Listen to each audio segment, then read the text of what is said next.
the demilitarized zone, or DMZ, across the 38th parallel.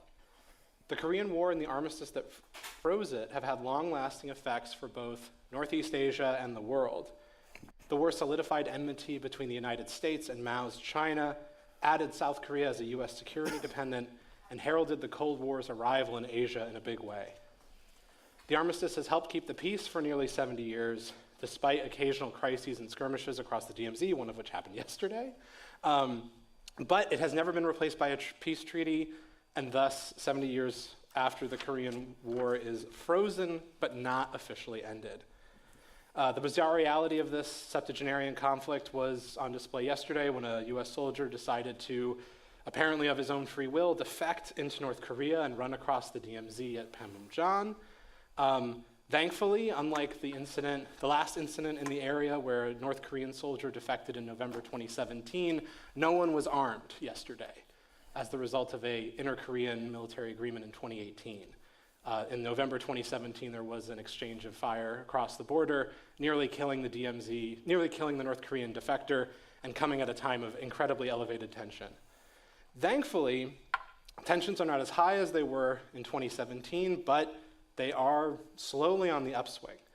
Since the failure of the U.S.-North Korea summit at Hanoi in February 2019, North Korea has turtled up and focused on improving its nuclear weapons and ballistic missile program, making repeated advancements despite American sanctions and self-inflicted isolation during the COVID-19 pandemic. The United States keeps saying that we are willing to talk to North Korea without any preconditions, but we remain committed to North Korea's denuclearization and have been unwilling to make any concessions or any sort of steps to try and kickstart diplomacy, both of which are non-starters for Kim Jong-un. In South Korea, a conservative administration has become much more interested in advancing U.S. South Korea alliance cooperation and nuclear extended deterrence. They have an audacious initiative for reaching out to North Korea, but sadly it's mostly audacious on paper, not in reality. The U.S. South Korea alliance also turned 70 years old this year, and the mood in Washington has been very happy about this and very jubilant. My co-organizer, Doug Bandow, and I, when we were thinking of when to host this event and what to focus it on, we wanted to introduce some much-needed sobriety into the discussion around the 70th anniversary, and so we aimed to do it around the anniversary of the armistice, which was the official anniversary is middle of next week, in order to make the conversation about something other than just how great the alliance has been for 70 years. We hope that the panel discussions today will provide ideas for how to advance the cause for peace, how to break out of the stalemate we find ourselves in, but be warned, it's not a very happy situation. Our first speaker today is Representative Brad Sherman, who's going to be giving a keynote address. He represents California's 32nd Congressional District, and both earlier this year and last year, he introduced the Peace on the Korean Peninsula Act, which calls for diplomatic engagement to formally end the Korean War and replace the armistice with a peace treaty. He will start us off with a keynote address via Skype for 15 minutes. The remainder of the event will focus on two panel discussions. The first one will focus on the U.S. South Korea relationship, where it is and where it's heading as we hit this anniversary. And the second panel focusing on ideas for advancing a peace regime with the North Koreans or breaking out of the current impasse we find ourselves in with Pyongyang. Each of those panels will last for roughly 90 minutes with time for audience Q&A. I'll provide full speaker introductions and instructions for how to submit questions before each of those panels, and there will be small breaks as we go along, so don't worry, we're not going to keep you all in those seats for the next 4.5 or like 3.5 hours. Representative Sherman was going to be joining us on Skype. I see we have the connection set up, but he's not going to the chair yet.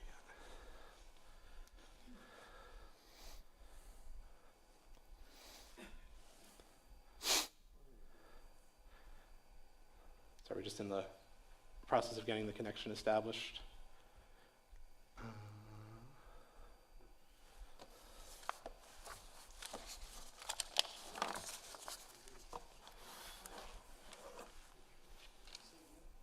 Keep going.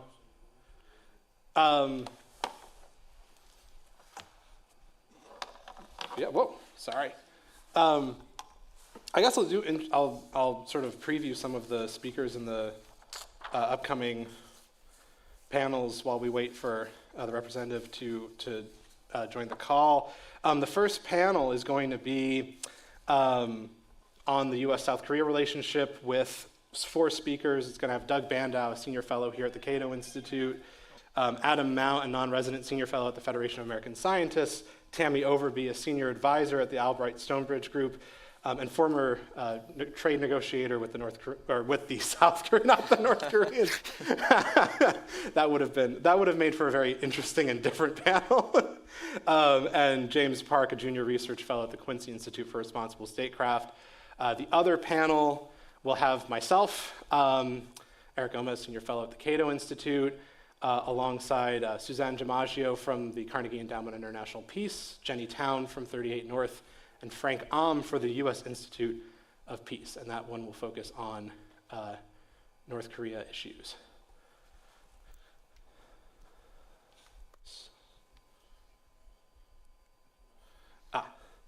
Unfortunately, Congressman Sherman is delayed by a few minutes, but he will be joining us soon. They said delayed by 5 minutes. He should be here in another couple. I don't know how to kill that much time, and I don't really feel like trying to tell a joke. I guess that's enough of a joke. Perfect. I have delayed for the necessary time. Congressman Sherman, thank you for joining us. Sorry about the delay there, but welcome. I have introduced you, sir. So please begin whenever you wish. Hello, I'm Congressman Brad Sherman from California's best named city, Sherman Oaks. We meet today to talk about policy toward North Korea. And the easiest thing for any politician or bureaucrat to do is to pound the table and say they will never have nuclear weapons. We demand that they give up their program, and then not do anything about it. And you would say that our policy has been a complete failure because every day they have more fissile material, every month or year they have more nuclear weapons, and and every day their missile technology is more advanced. But actually our policy has not been a failure from the standpoint of the politicians and bureaucrats and State Department personnel that are involved. Because as long as you stick to that tough party line, by God, North Korea should give up all its nuclear weapons and we demand it. It's done well for the careers of every person involved. I think that we need more carrots, more sticks, and a more realistic objective. That objective should be that North Korea ends up with a highly monitored, limited number of nuclear weapons. I'd love to have CIVID, complete, irreversible, verifiable, total disarmament, but demanding what everybody in America wants is not a negotiating strategy, it's a political strategy. So I have focused on one aspect of this and one thing to kind of set the mood for negotiations, is that we look at the war that Dwight Eisenhower ended, and we need to create a formal end. The conflict ended in 1953, but only with an armistice. The most famous armistice was the one signed on effective on the 11th hour of the 11th day of 1918. That armistice was followed by Versailles and formal peace treaties. We ought to have a formal peace treaty with North Korea. I've had the honor of meeting and discussing this briefly with South Korean President Yoon. He is not as big a fan of this approach as his predecessor. We had 45 co-sponsors last year for a bill that calls upon the State Department to negotiate a peace treaty. Now, there are those who attack this and say that's somehow a concession to North Korea. I would simply say that I don't think Dwight Eisenhower made a concession to North Korea when he ended the war.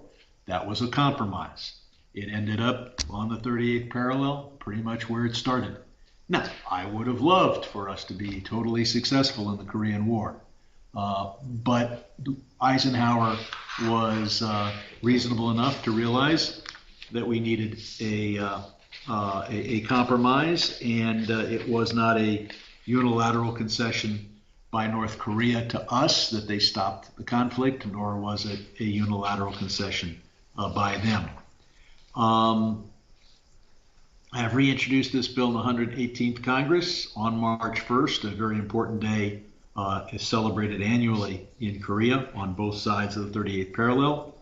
Some 166 South Korean lawmakers have announced their support for it, and this is more than half of the National Assembly of South Korea. We're working, of course, with the Korean community here in the United States. One other part of the bill that's not as much a part of foreign policy, perhaps, is to call upon us to get family unification visits between Korean Americans and their family living north of the 38th parallel. These are relationships that go back 70 years. People haven't seen their family for 70 years. Some of them are approaching death, and this would be a last opportunity. The Peace on the Korean Peninsula Act builds on commitments made by South and North Korea at Panmunjom in 2018 to reach an end to this war, as well as the joint U.S. North Korea Singapore Statement of 2018, under which both sides have agreed to make strides toward peace and denuclearization. I know that I'm being characterized as a dove. No, I believe that we continue the sanctions until we achieve a deal on their nuclear program. But I think that a peace treaty from the last war is a step toward preventing the next one. And I believe that a realistic bargaining position is one more likely to lead to an agreement than a do it our way, we want everything. And look, the North Korean regime wanted a non-aggression pact some 20 years ago. I've been in Congress a long time.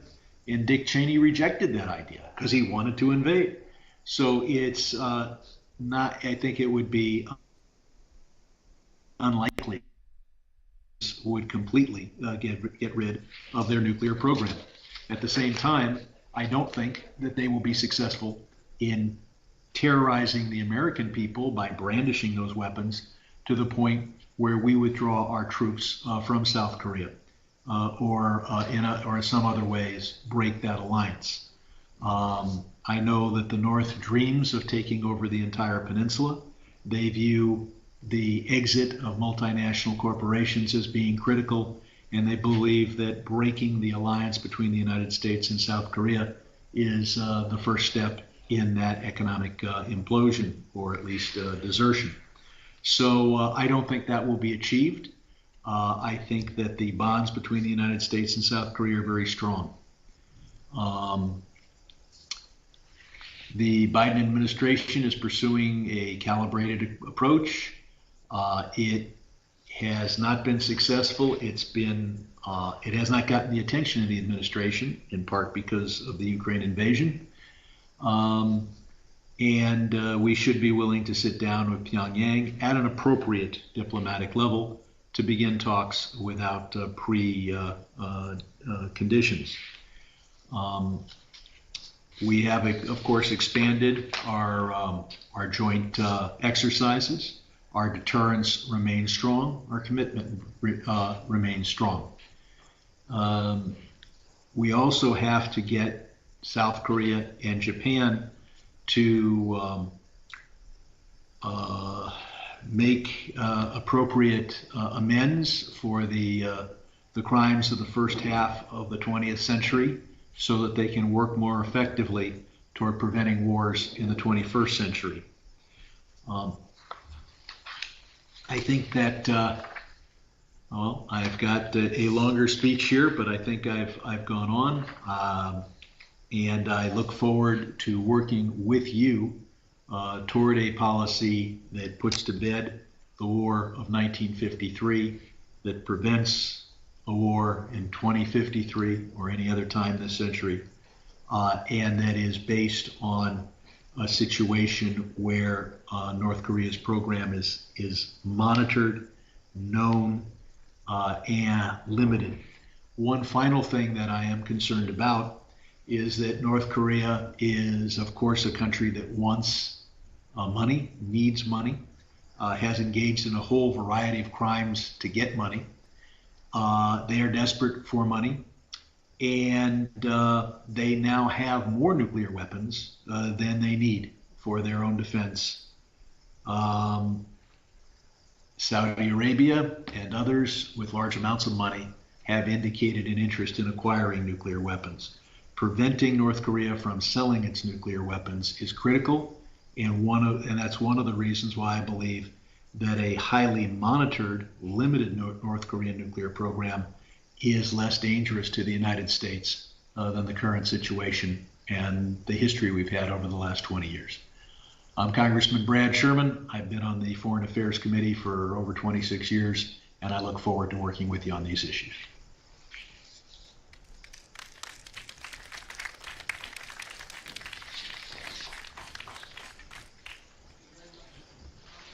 I understand that we only had you for a short period of time. Thank you so much for taking the time out of your busy day to come and speak with us. We really appreciate that.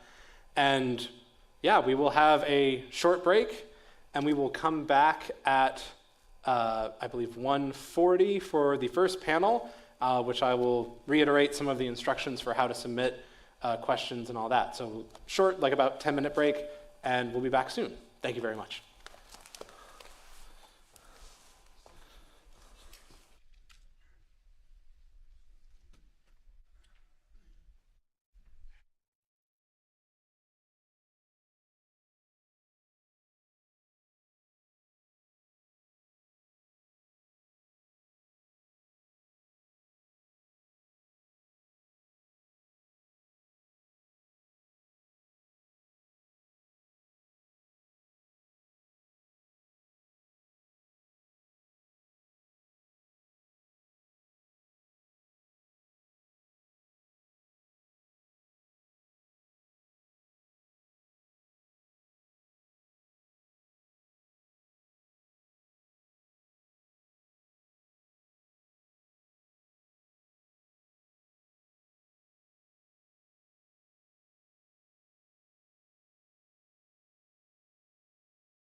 hour at least for audience Q&A at the end. For the online audience, you can submit a question using the Slido window if you're watching on the Cato Institute website. Or if you're watching on Twitter, Facebook, or YouTube, you can ask a question by writing a comment using the hashtag CatoFP. That's capital C, lowercase ATO, capital F, capital P. And I have a little iPad here to read those online questions. For the in-person audience, simple, raise your hand, we'll bring a mic to you. And I will try to alternate between online and in-person questions. So we'll start with Doug first and go down the line. Well, I'd like to add my welcome to those of my colleague in terms of our event today. The 70th anniversary of the Armistice is hard to believe in certain ways that 70 years have passed since what has been called the Forgotten War. But it does remind us that there is no peace treaty, that formally a state of war still exists. There has been at times violence over the years, killing of American soldiers in the DMZ over a tree, the taking of the USS Pueblo, which is actually, if you visit Pyongyang, you go to the great it's like the Victorious Fatherland War Museum. The Pueblo is sitting on the river, and an English language guide will happily take you on and point out the bullet holes. I had that experience a few years ago when I visited. That these episodes still occur. This is a dangerous place. Go back to 2010 with the sinking of the Cheonan, a ship of the South Koreans, as well as bombardment of the island. This remains a somewhat hot place. And it raises big questions today. After 70 years, where are we going in terms of relationships, both with South and North Korea? The focus of this panel, of course, is whether the U.S. ROK alliance. It's important to remember this was a Cold War creation. The division of the peninsula came with the close of the war over Japan. It had been a Japanese colony. The U.S. had no forces around there. The U.S. had paid very little attention to Korea, but the story was that, at the State Department, a couple of colonels sat with a globe and drew a line across the peninsula and said, well, let's see if the Soviets will accept this, which was rather surprising. The Soviets had troops nearby. They could have taken everything. On the other hand, it may have been Stalin was hoping to get a share of Japan. It could have been that he didn't care much. We don't know. But the peninsula was divided. I always emphasize, I've heard criticism of the United States over the division of the peninsula. Of course, if the peninsula had not been divided, everyone in the peninsula today would be ruled by the wonders of North Korea. And my guess is that most South Koreans would have preferred not to be in that situation. So as bad as the division has been, it's certainly important to remember that division allowed the creation and development of a democratic capitalist country in the South. And I suspect most of us in this audience know people in South Korea who are alive and free because of that division. So it's very important to keep that in mind. The division is tragic, but let us not misunderstand its genesis. Then, of course, the war came. Kim Il-sung thought he had the opportunity. There's a lot that went into that, whether we can argue about the impact of the famous Dean Acheson speech and the defense perimeter. The Pentagon had clearly written this off. We have writing from Douglas MacArthur. He didn't think the peninsula was very important. Nevertheless, the Cold War itself mattered, the fear of what the impact would be on Europe. Truman went in. As we neared the Yalu River, the Chinese came in. A lot could be said about that. This war went on until July 1953, a terrible war, hundreds of thousands of dead, millions displaced, enormous destruction both north and south. And coming out of that, number one, to get the South to kind of acquiesce to the Armistice, we promised a treaty and a defense commitment, and frankly, to have preserved South Korea in the early years of the Cold War would have required an alliance. That South Korea was in no position to resist if the war had restarted, especially assuming the North would have been supported by both China and the Soviet Union. But it does raise the question of why does the alliance still exist today? By the 1960s, of course, South Korea had an economic takeoff.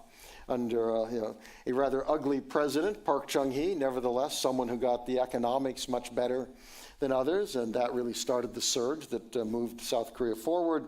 60s and 70s, South Korea participated in the Vietnam War, demonstrated its soldiers clearly could fight. By the 1980s, we suddenly saw democracy on South Korea. South Korea made that very difficult jump from military regime to opposition. It was a difficult process. Nevertheless, it worked. Opposition parties took power peacefully. And by today, of course, there's no comparison between the two. That, to the extent we can trust statistics, South Korea has about 50 plus times the GDP, twice the population, a vast technological lead. It's a country with enormous role internationally in the top 10 economies, one that has diplomatic influence, Security Council membership, a lot of other things there. A South Korean citizen was the Secretary General at the United Nations. So South Korea has landed in a very powerful position compared to that of North Korea. So it does raise the question of why the alliance and the commitment of the United States today. And I think that one has to ask whether that case really is still to be made. If it's a question of North Korea, we can argue about North Korean ambitions. We frankly don't quite know what Kim Jong-un wants or expects. Does he believe that he could take over the South? I have no doubt that he would enjoy taking over the South, but it's not at all clear that he thinks he could do so. But one could certainly imagine a South Korea is capable of deploying the kind of military capable of deterring and defeating North Korea, at least on conventional terms. People talk about regional stability, but this is a region that has lots of flashpoints. It's hard to believe that American troops there is what holds it all together. Frankly, if there's a dangerous place today, it's Taiwan, and that could lead to a war between the United States and China, which would be extraordinary and very dangerous, even compared to that of Korea. And indeed, some folks believe that there's dual use with the alliance, that isn't it wonderful? We can use South Korean bases if we have to fight China. And my imagination is if the White House calls the Blue House and then suggests that it wants to use South Korean territory to bomb the Chinese, that there would be a heart attack at the denizen at the Blue House. The notion that South Korea would agree to become a permanent enemy of its neighbor next door that's never going away, that has a long memory and is going to be very unappreciative of such activity, I'm very skeptical that we would ever get that kind of agreement. And frankly, I don't think China has any interest in war with South Korea, which is the only circumstance I would imagine that they would be prepared to go to war with China. And then there's other stuff. There's talk now about a global alliance and South Korea having global responsibilities. And all of that, to my mind, is quite fine, but it doesn't require American military commitment. I find very strange the notion that America must agree to defend other countries before we can cooperate with them. We see this with Europe as well. The point is we have joint interest, we can work together. That doesn't require the United States to create a military tripwire and essentially promise to go to war. Now, North Korean nuclear weapons add to this kind of, I think, in an exponential way. That, no doubt they threaten the South Korea. Indeed, during the Cold War, extended deterrence seemed fairly cheap. That is, the U.S. Would have to go to war, but it would be a war from an American standpoint pretty much confined to the peninsula. Could be very costly, but that's very different than risking the American homeland. South Korea was the one that risked its homeland. Nukes that could only go regionally are very different from nukes that can go intercontinental missiles. And what we see today are the threat of North Korea. If you look at the Rand Alsan Institute study from a few years ago, it's a bit controversial, but it's certainly worth looking at. They warned that by 2027, North Korea could have 240 nuclear weapons. Now, that would put it squarely on the second tier of nuclear powers, well above Israel, certainly alongside Pakistan, India, and Europeans, and even the Chinese in current numbers, so that's growing. And they're working on ICBMs that can target the United States, as well as MIRV warheads, that is multiple independent reentry vehicles, where you have multiple warheads. Assume that world exists, at that point, North Korea could devastate American cities. And that completely transforms America's commitment on the peninsula. Now, I don't believe that Kim Jong-un is suicidal, that he has any interest in going out in a radioactive funeral pyre in Pyongyang. However, one could imagine him being quite prepared to threaten to use nuclear weapons if he thought the United States and South Korea were prepared to overrun North Korea. assume a war occurs. In 1950, the Chinese, were kind of the saving grace who came in. I don't think that would happen this time, but one could imagine the North threatening to use its nukes on the American homeland unless the United States drew back. And the question then is, what would an American president do?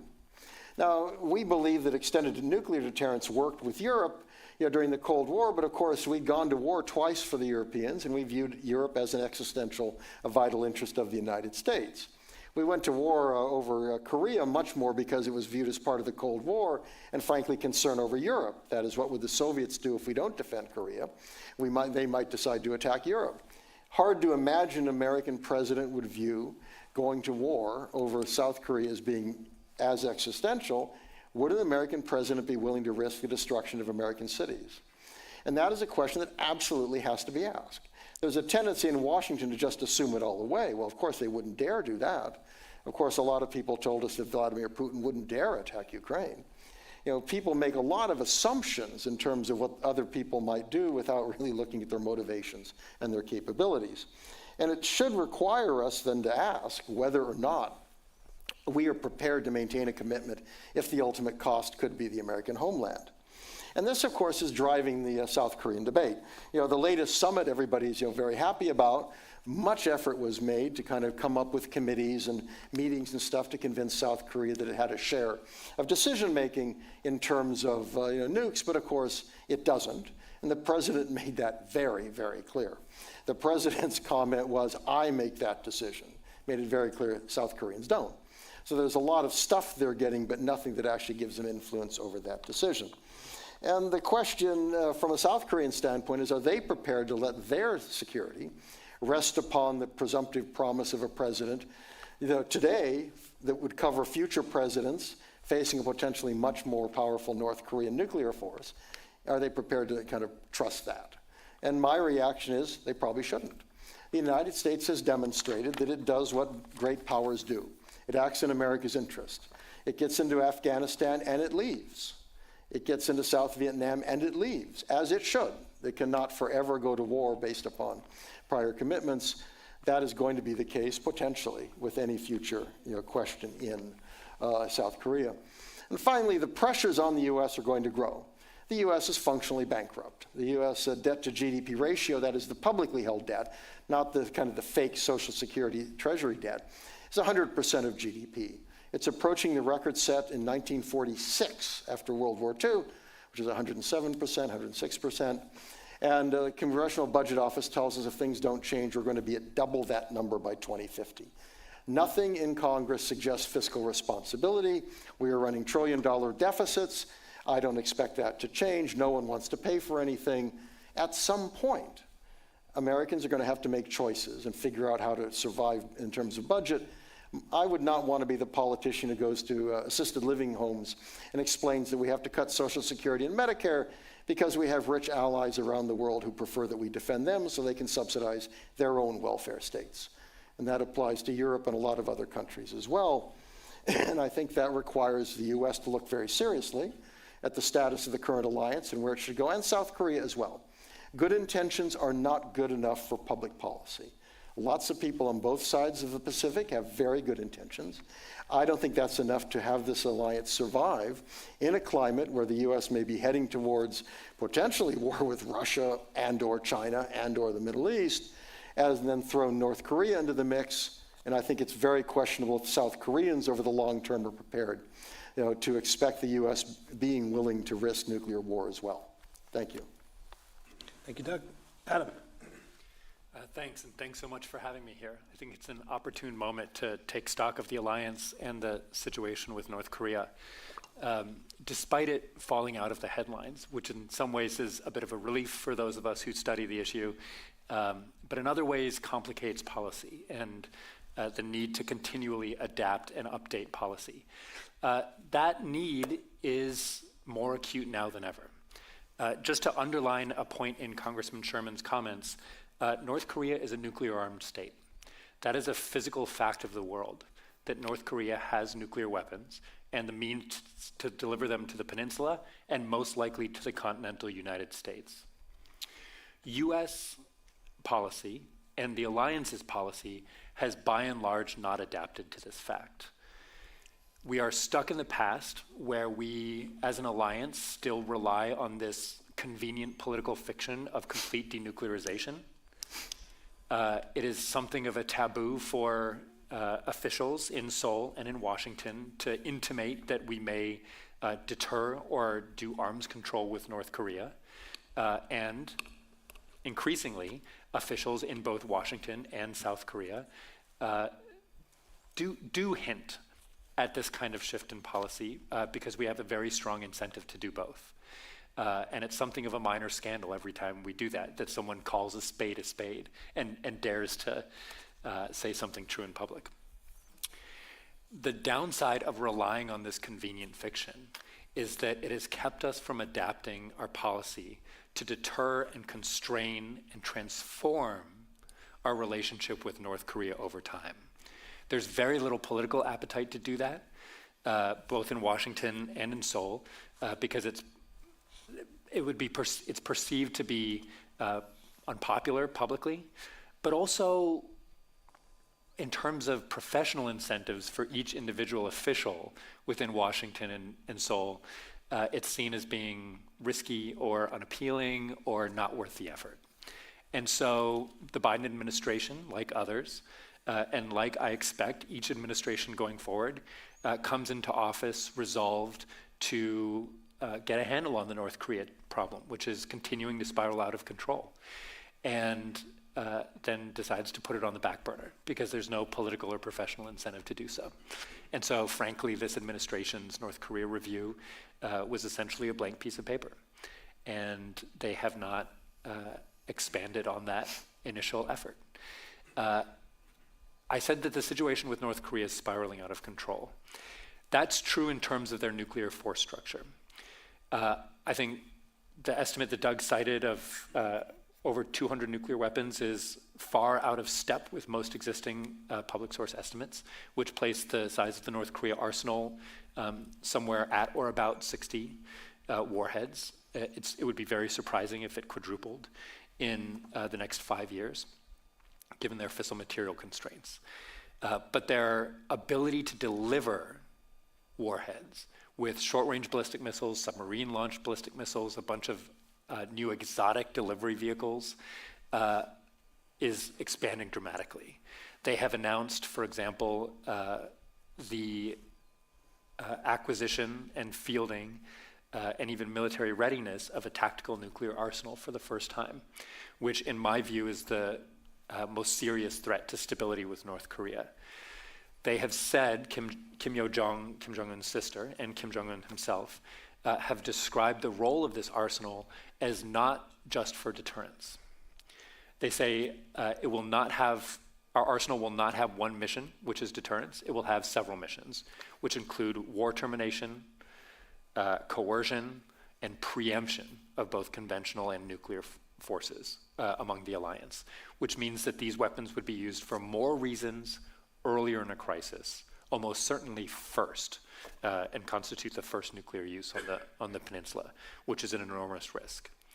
This is a challenge that, as an alliance, we've been slow to, again, adapt to.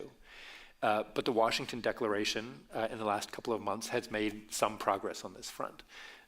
We've stood up a number of, Doug mentioned this sort of proliferating constellation of groups with fancy titles. But one of the encouraging developments is a new series of tabletop exercises, which for the first time, which in itself is shocking, now start to look as an alliance at the risk of North Korean nuclear use and how to respond to nuclear use.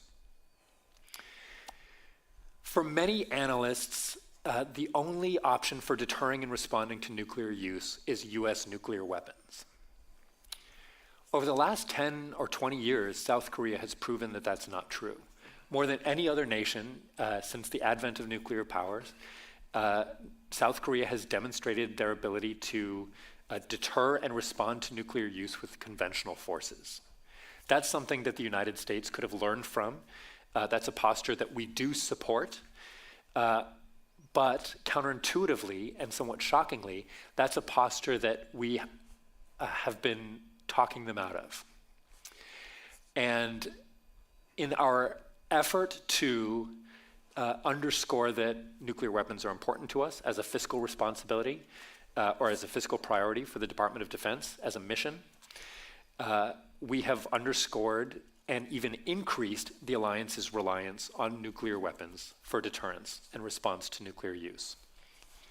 The unfortunate consequence of that is that it has convinced many in South Korea that only a nuke can deter a nuke.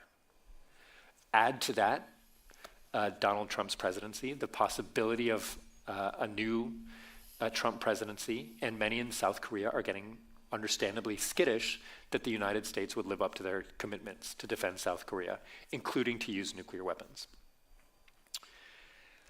It is increasingly true that South Koreans now have the ability to defend themselves, both from conventional aggression, invasion, coercion, but also nuclear use.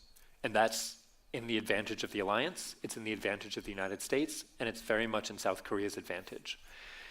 The more that we rely on, or the more that we increase the salience of nuclear weapons in our planning, in our alliance consultations, the more we denigrate the effectiveness of that conventional deterrent posture, which is deeply unfortunate.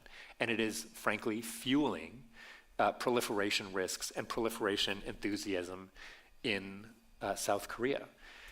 You saw at the end of last year, President Yoon make relatively clear and prominent statements about their ability to acquire nuclear weapons. There are groups in South Korea that are becoming increasingly specific and detailed in not only making the case for nuclear armament, but thinking about how they would go ahead with it. This poses a serious risk to American interests, which remain committed to nonproliferation. The fewer nuclear powers that there are in the world, the less risk that there is that they will be used. North Korea or a South Korean acquisition of a nuclear program, even the onset of a program, would cause enormous cascading costs for the United States, for their relationship with Japan. It would incur economic coercion from China. It would pose a serious incentive for North Korea to aggress against South Korea in the intervening period before they had acquired a survivable nuclear capability. There would be enormous risks. Domestic political pressure within South Korea. And importantly, these risks are rarely discussed in South Korea, especially among advocates of a South Korean nuclear program. But we've become very comfortable at citing polls that show when you ask the South Korean public, would you like a nuclear program? They say yes, by and large, 70%, sure, sounds good. When you start to say, would you like a nuclear program if it meant incurring these costs, that number drops very rapidly. So deterring South Korea from going this direction is an American priority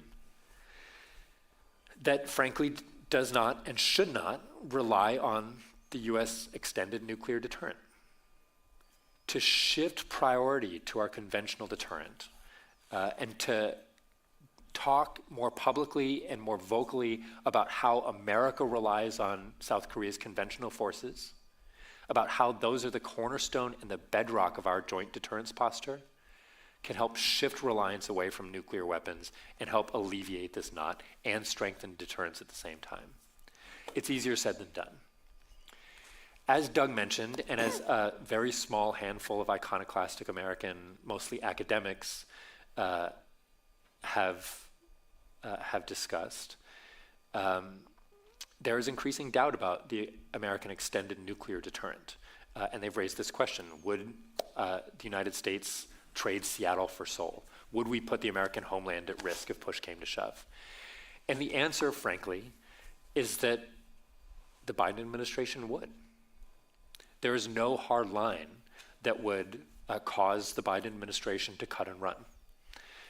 There is no point in an escalating contingency where we would attempt to withdraw American forces, that we would withdraw our defense commitments, that we would walk away from a conflict.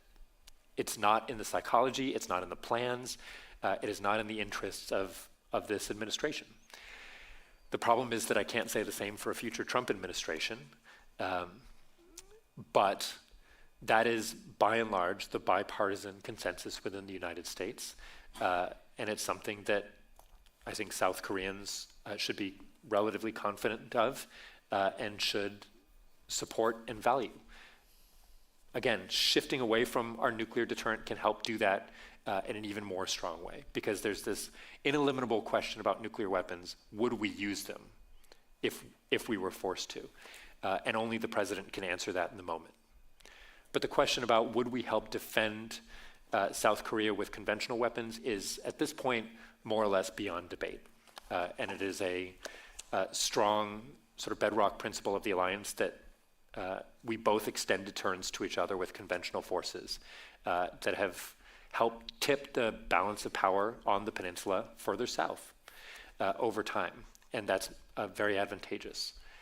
Hopefully, we can continue to adapt the alliance to meet these changing challenges. The Biden administration has taken a shot on it.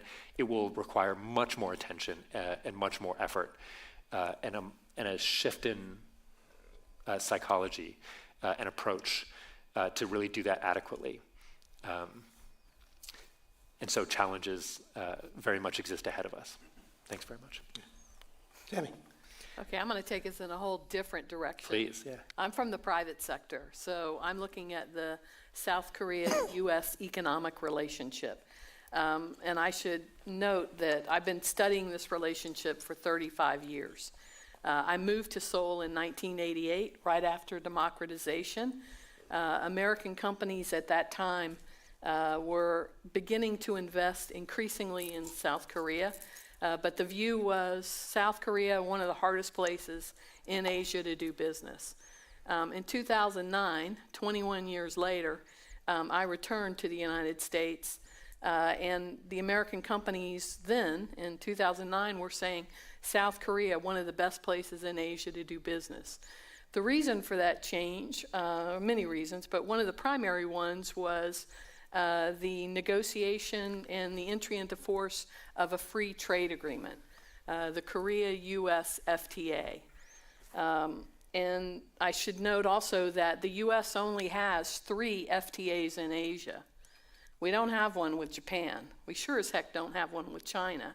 But we do with Singapore, we do with Australia, and 11 years ago, the Chorus FTA went into effect. So it's been in operation for 11 years, and I can tell you from an American corporate perspective, and I can also speak for my Korean chaebol friends, it's working incredibly well. It went from a very contentious, really head-butting relationship to one of trust and much more partnership. Now, part of the reason for that is our economies are pretty complementary. One of the best things we have seen, America has seen out of the Chorus FTA, particularly the last 3 or 4 years, has been an explosion of high-quality South Korean investment in the U.S. Now, most people are thinking, oh, sure, I've heard of Samsung. I know Hyundai. But it's so much more than semiconductors and cars. It's electric vehicle batteries. It's chemicals. It's petrochemicals. It is logistics. It's food. It's defense. It is across the board. And these investments from South Korea are high-quality investments. There was a recent study that looked at of the jobs created by these foreign investors, which country's foreign invested jobs are paying the highest. It used to be Japan. Today it's South Korea. So you've got these high-quality investments, and they're in sectors that, again, work well for the United States. When I moved to Seoul in 1988, every American company was in a joint venture because the law in South Korea said you had to be. In the early 1990s, the law was changed, and we saw almost every joint venture divorce. There's still a few. LG Caltex is still running, but most of the joint ventures divorced because they had different operating objectives. The U.S. partner, we wanted to get some kind of return for our shareholders. The South Korean partner, he wanted market share at any cost. And often those two objectives were in conflict. But what we saw once the market opened up and we negotiated this comprehensive, high-quality trade agreement, it's been amazing. It's been great for American companies. And it's been good for Korean companies and the Korean people. So today, we have a bilateral economic relationship. Korea is our 6th largest trade partner. They were the 10th largest economy by GDP, but they've slipped to, I think, 13th because their trade with China has shrank, as many countries have. And we're seeing Korea. Korea is a country that they grow by trade. 70% of their economy is based on exports. So it's very important, one, for them to have the security umbrella that the United States provides. And, you know, back in the 50s and 60s, not only did we provide that security umbrella, but we also opened our market to them. And as a result, they were able to create this miracle on the Han. But again, it was in the U.S. interest to do so. You know, every time when the last 14 years, from 1995 to 2009, I ran the American Chamber of Commerce in Seoul. And whenever the North Koreans did anything bad, whenever they tested a missile, did a nuclear test, you know, killed some people, the U.S. media would call me and say, how are American investors feeling? And for the most part, we're fine. I would look out my window, 45th floor of the World Trade Center in Seoul, and the traffic is horrible. I would go to a department store and it was mobbed. It was so crowded. The economy is moving well. As long as that mutual defense treaty remains firm. If there's ever talk that we might tear that up, U.S. companies would have to rethink the risk proposition. But in Asia, again, when I first went to Asia, the U.S. was everybody's #1 trade partner. Today, we are nobody's #1 trade partner, and China is almost everybody's #1 trade partner. They're definitely South Korea's #1 trade partner. So what the U.S., though, we've changed our approach. We've gone from, you know, we used to be a little bit hypocritical. We used to like to finger point and say, you people need to do this. You know, now we're much more persuasive. We look at it and we share with them why it's in everybody's interest. You know, everybody's playing in the same sandbox in Asia, and we see that some countries follow the rules and some don't, which is why we need more free trade agreements. Countries like South Korea, like Japan, obviously the United States, rule following is in our DNA. You know, just tell us what the rules are. Our companies can compete with anyone. But when the rules aren't clear, or if you have a country that just doesn't, they flout the rules, what you have is chaos. And in chaos, usually the big dog wins. So other countries in Asia want to see the U.S. More active. You know, we used to be out there aggressively negotiating free trade agreements. During the Trump administration, during day 3 of President Trump's administration, he tore up the Trans-Pacific Partnership, and he threatened to tear up the Chorus FTA. I was at the U.S. Chamber running the Asia program, and concurrently the president of the U.S. Korea Business Council when the threat to tear up the Chorus came. And we were fortunate American business was able to defend that. And again, I would argue that history has proven that that agreement is a very good agreement for America. But since that agreement, we have one more trade agreement, the U.S. Mexico-Canada agreement, USMCA, has been upgraded. That's the highest quality free trade agreement in the world. But the rest of Asia, the U.S. hasn't been active. So you've got two mega trade deals, CPTPP, that TPP, Trans-Pacific Partnership that President Trump tore up for us. That grouping, led by the Japanese, went on, and it's in force. And now new countries are joining. The UK just joined earlier this year. You know who else wants to join that agreement? China. It's shocking to me that that the agreement that we promulgated and negotiated and really pushed for high quality rules and high standards, it's in force, but we're not part of it. And in the trade world, we have a saying, if you don't have a seat at the table, you're probably on the menu. Well, American companies and farmers and workers, they're feeling that pain. So hopefully at some point the U.S. will get back to doing full free trade agreements. And again, I'll end by just saying the Chorus FTA, in spite of what some people said, it is a high quality, high standard agreement, and it is benefiting America. I'll stop there. James. Yeah, first of all, I'd like to thank Cato Institute, Eric, Doug, for having me here. And I'd also like to take us a little different direction.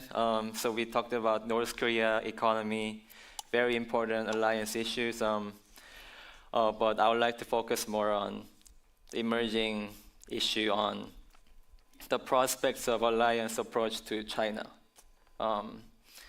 And I would like to make some observations on South Korean domestic attitudes on U.S.-China competition and what they may mean for alliance management, and having a clear sense of how Koreans are talking about and seeing the U.S.-China rivalry, that can help us sort of adjust our expectations. And I think that's sort of going to be important for alliance management. So yeah. So the U.S. policy toward Asia, as quite explicitly indicated in the Indo-Pacific strategy, now emphasizes cooperation between the U.S. and regional allies with the goal to check, counter, and in some ways contain China. As the U.S.-China rivalry becomes sharper, there are growing expectations for South Korea to take a greater role in the competition against China. Asia is now commonly framed in Washington as a sort of battleground between democracy and autocracy. And many argue that South Korea, as a liberal democracy, should make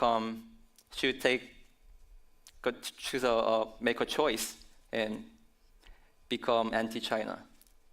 And given the growing U.S. focus on pushing back against China, we can only assume that policy alignment regarding China will become increasingly a key topic within the alliance and a source of tension if expectations are failed to be met and disagreements are failed to be managed.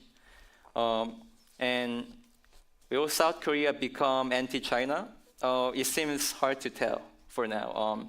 It can be possible that South Korea pursues a clear pro-US, anti-China policy, but as of now, South Korea seems to be not showing the kind of urgency and desire to confront China as here in Washington. Conventional wisdom in Washington now is that the U.S. policy toward China should be centered on competition and confrontation. When we look at South Korea as a political entity among the public, the elites, seems to remain not too close from forming the kind of anti-China consensus. And when we look at the domestic narrative in South Korea regarding China at both the public and elite levels, it seems quite ambivalent. There's a perception that China is a clear threat, but also there's a perception that maintaining cooperative relations with China is important for national interests of South Korea. And the sense of ambivalence is clearly reflected in public surveys. Many of us might be aware that South Koreans now tend to see China with strong negativity. Anti-China sentiment intensified among South Koreans since around 2016-17, when China imposed harsh economic punishment against South Korea's decision to host the U.S. missile defense system THAAD on its territory. And according to Pew Research Center, 80% of South Koreans now view China unfavorably. And surveys also suggest that many South Koreans now view China's military and economic rise as a challenge and a threat to their country. So based on the numbers, South Korean unfavorability, mistrust, and threat perception toward China, one can easily assume that a clear pro-US, anti-China direction would be the most preferred policy option among the South Korean public. However, many existing surveys suggest that such is not necessarily the case. In a recent public survey by a South Korean think tank, Keynote, asking about Koreans' preferred foreign policy direction, the majority of Koreans indicated more support for balanced diplomacy rather than clearly siding with the US against China. In this case, it was the support for balanced diplomacy was around 55%. Many other surveys by Korean research institutes and polling companies reflect findings along those lines. A general South Korean preference for avoiding choice between the US and China. The support for a pro-US, anti-China sort of policy direction is not small enough to ignore by any means, but in most surveys, a majority seem to prefer the policy of non-choice or the so-called hedging diplomacy. And so what may be driving the sense of South Korean reservation on antagonizing China? One major factor may be the conventional wisdom in South Korea that's been developed over decades that cooperation with China is important for the sake of key national interests like the economy and dealing with North Korea. South Korea is among many Asian economies that sort of piggybacked on China's rise for its own growth. South Korea's economy is highly trade dependent. About half of Korea's total income comes from trade. And in this highly trade dependent economic structure, China has been the largest South Korean trade partner and the biggest source of trade surplus for the past 20 years. Many South Koreans sense a threat from China's economic weaponization, but at the same time, they may find reasons to give China the benefit of the doubt from their positive experiences with the Chinese market. South Korea for decades has pursued a North Korea policy based on diplomatic isolation and economic pressure, which requires Chinese cooperation in many ways. And South Koreans have witnessed with their eyes that China has some real influence on their North Korea policy, sometimes in positive ways, sometimes in negative ways.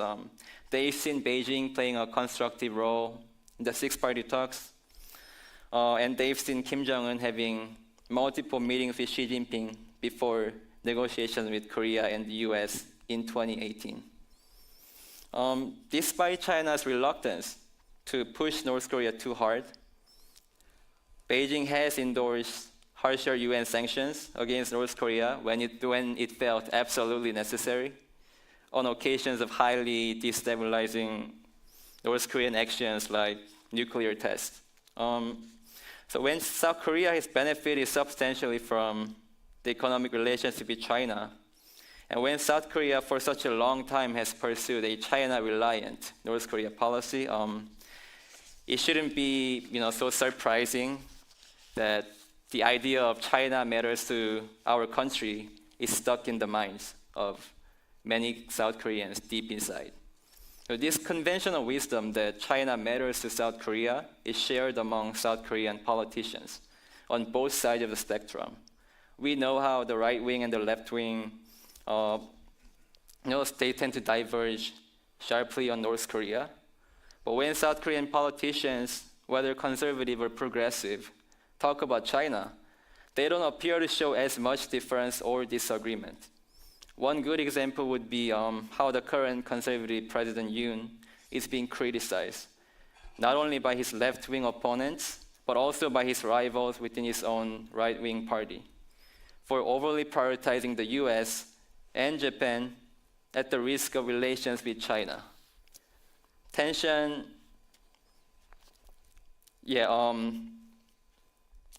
has increased between China and South Korea in recent months, and the UN administration has faced domestic pressure to fix the situation. Progressives have criticized UN for pushing South Korea to the front line of a new Cold War against China. Yoon's rivals within his ruling Conservative Party also have criticized him for unnecessarily antagonizing China at the cost of national interest. Meanwhile, the South Korean media have alarmed the public with news reports about deteriorating South Korea-China relations and potential consequences. And this rising domestic concern about bilateral ties with China put pressure on Yoon administration to reassure the public. South Korean Foreign Minister Park Jin recently did an exclusive TV interview reaffirming that the administration has no intention to confront China and wants harmonious relations with China on a public, nationally televised TV. What is striking about this domestic pressure and alarm to fix the problem with China is that the Yoon admin arguably has not taken any clear steps in the anti-China direction, in my view. Rhetorically, the Yoon admin has emphasized values and alignment with like-minded democracies. And under Yoon, South Korea indeed has enhanced engagement with U.S., Japan, and NATO countries, and has shown active support for Ukraine, just short of sending weapons. However, when it comes to China, the policy rhetoric of value-based diplomacy doesn't seem to have necessarily translated into policy action. So far, the Yoon admin has refrained from taking actions that may be considered costly signals of alignment with the US against China. Seoul has not joined Japan and other countries to endorse US semiconductor restrictions on China, remains out of the Quad, remains out of the US-led maritime initiatives and exercises that China sees as provocations. And Korea also remains out of US-led efforts to confront and punish China on human rights. Even then, the Yoon admin is already experiencing domestic pushback against his perceived anti-China diplomacy. In this current South Korean political climate, antagonizing China is considered best to avoid, not something that needs to be done regardless of the cost. South Korean politicians may find political incentives from looking tougher on China, but they also find as much political capital to gain from portraying themselves as pragmatic toward China and prioritizing interest over ideology. Anti-China political consensus can be more difficult to form in this kind of political climate, I think. As negative feelings and skepticism toward China grow, South Koreans can eventually become more motivated to pursue anti-China policy. But it won't be surprising if South Korea, for the foreseeable future, pursues a China policy based on the conventional wisdom that it is best to maintain cooperative relations with both the US and China. This conventional wisdom can change, but probably not overnight. It may take serious changes of thinking among many South Korean politicians and their voting base. And based on these observations, one can carefully assess that South Korea as a political entity seems to remain far behind forming the kind of strong anti-China political consensus that we see here in Washington or even other capitals like Tokyo. And a lot is therefore unclear about the U.S. South Korea alliance's policy alignment regarding China. There's a lot of uncertainty. And this assessment may offer some useful implications for alliance management. The U.S. can be tempted to bring South Korea deeper into its strategy against China, but there can be benefits to keeping expectations realistic and refraining from pressuring South Korea to choose between the US and China. When US expectations outpace reality, South Korea is less likely to deliver. If over-expectation and failed delivery repeat, tension and friction can continue to grow within the alliance. Some key US regional priorities against China are to build allied military capability and interoperability to enhance the US posture in the Western Pacific, primarily in the effort to bolster Taiwan deterrence, and limit Chinese access to highly advanced technology to contain China's military and economic development. Clearly, from Washington's standpoint, South Korea cannot be an exception to this push. However, these are perceived as extremely difficult and costly demands in South Korea and may not be received well. Ambitious expectations can create significant stress on both sides when they don't match up with reality. They can lead to feelings of disappointment when reality does not measure up. So there's no strong anti-China political consensus in South Korea, and South Korea's pressure to endorse anti-China initiatives rather than by its own need and desire. There can be counterproductive consequences that can undermine alliance cooperation. It can intensify domestic polarization among South Korean alliance managers between those who are more hawkish and who are more restrained on China. If the US fails to protect South Korea from potential Chinese retaliation, it can reduce South Korean confidence in the US and increase South Korean temptation to accommodate China. And I believe that dispute is a case in point. It exacerbated polarization between South Korean left-wing and right-wing alliance managers. US failure or inaction to protect South Korea from Chinese retaliation increased South Korea's sense of vulnerability and may have been partly responsible for triggering the Moon admin to pursue a more accommodative policy toward China. So ultimately, for stable and consistent US-South Korea alliance cooperation, it might be better for the US to avoid focusing too much on China, transforming the alliance into an anti-China alliance. Instead, prioritize less controversial yet critical common goals, such as dealing with North Korea, improving bilateral trade and investment cooperation, and promoting regional infrastructure development, and working together on pressing global issues like climate change, which the US has described as the true existential threat. South Korean leaders will likely be driven more by US policies and that advance their national interests than ones that require a zero-sum choice. And the US-South Korea alliance can advance further and have a strong positive influence in Asia without having China as a main goal. Right. Yeah. Thanks. So we'll turn to the Q&A now. Again, if you're in person and want to ask a question, please raise your hand. We'll get the mic to you, and please say your name and affiliation if you have one when asking your question. We also have online, if anyone wants to submit a question, they can do so through the Slido window or by using the hashtag CatoFP if they're watching on YouTube, Twitter, or Facebook.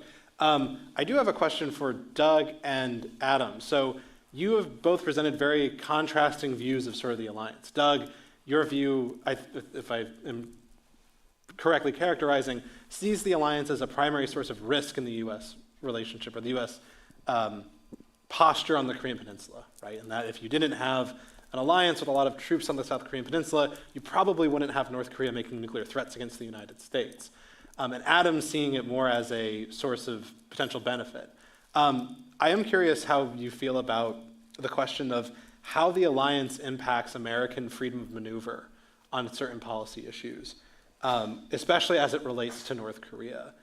Is the alliance does it have a constraining effect on American options where there are certain things that we might not consider pursuing or be considered beyond the pale because it would damage an alliance relationship, or have the interest alignment between Seoul and Washington has become so sort of enmeshed that that's not really a problem? Well, I think that the U.S. and South Korea do have different interests. So while they coincide, it doesn't mean they're exactly the same. Both countries have some nervousness about the behavior of the other. I mean, in 2010, the U.S. was quite concerned that the then administration, after the provocations of North Korea, might respond very strongly militarily in a way that could escalate and drag the United States in. I think we see on the South Korean side nervousness about certain U.S. presidents. I mean, certainly go back to Park Chung-hee was not happy when the U.S. Began withdrawing divisions under the Nixon administration, and it really helped give rise to a nuclear program at that time, which the U.S. wanted to shut down. So one can't get away from the fact that if you're intertwined, it suddenly gets rather complex, and I think that has to do with the Washington Declaration, where South Koreans would like to believe that they are more involved in the decision-making process for the use of nuclear weapons. The problem is it's easy to, in certain ways, bring them in a peacetime. It doesn't necessarily mean that they'll have much to say during wartime, especially if a decision would be to use U.S. nuclear weapons. Use of conventional weapons, I think, is rather different. But there, of course, the Combined Forces Command, in certain ways, unifies both sides, but is also a major sacrifice of sovereignty on the part of South Korea and raises domestic political issues, as well as kind of, I think, larger foreign policy concerns. I mean, to my mind, you should go to war if you have to, not because you can. That, and the question of what is an existential interest, what is worth war, and I think circumstances change that. And I think especially where you have a country that increasingly is able to defend itself, it's very hard for me to see how it is in America's interest to defend countries all over the world that by any measure should be able to defend themselves. And the fact that we defend them is a disincentive for them to do more and to defend themselves. We've certainly seen that in Europe. I think that's been the case clearly with Japan and spending 1% of GDP over the years. South Korea spends more because it faces a greater threat, but one could argue to the extent that it perceives the threat requires American assistance, it's not spending nearly enough, that in fact it is capable of spending more and devoting more. So I don't see there being a good reason for the U.S. to extend itself if that's not necessary for American national security. And I think the role of nuclear weapons is simply going to make it much more dangerous. That over the long term, how that plays out, the whole question of extended deterrence, the decisions that might have to be made are going to get riskier for what doesn't strike me as being significant benefit for American people. Do you have anything to add on that? I think Doug and I do disagree on many things, not on all things. The question was about America's freedom of maneuver and latitude for decision making. I don't think most American officials feel constrained by the alliance. I think we're mostly stuck in the mud on North Korea policy for our own reasons, for our lack of imagination and our own domestic political constraints. With respect to radical upheavals of U.S. force posture in the Pacific, as Donald Trump may have preferred, I do think the alliance constrains the United States, and in that regard, but the primary constraint is from the American bureaucracy and the U.S. Congress. And in that regard, I think it's very much for the best to maintain an extended deterrence arrangement to help support South Korea defend itself, because they really do pay the balance of the cost and the risk for deterring North Korea. And to the extent that we can support that with 28,500 American service persons, with the possibility of standoff strike and engagement, support for ISR and battle space management capabilities, I think that's a bargain. Okay. Questions from the audience? Yes, you, sir, in the front. We have a mic coming to you. Please wait for it so the online audience can hear it. And yeah, if for anyone in the audience in here, if you can just say your name and affiliation if you have one or wish to share one when you ask your question. Bruce Guthrie. When I was watching the Ukraine invasion, I was thinking, you know, if the U.S. had stationed 5,000 troops between Ukraine and Russia, it would be a hell of a lot less costly than this war has ultimately been, and it might have actually prevented Putin from invading Ukraine. There are certain advantages to posting tripwire troops. In the long run, in some cases, it is much cheaper. How would you respond to, is it a bad thing to have a small contingent of U.S. troops left in South Korea just to avoid a larger war later? Well, one thing I would say is that relative interests matter a lot. For Russia, it is an existential interest. For the United States, it's not a security interest.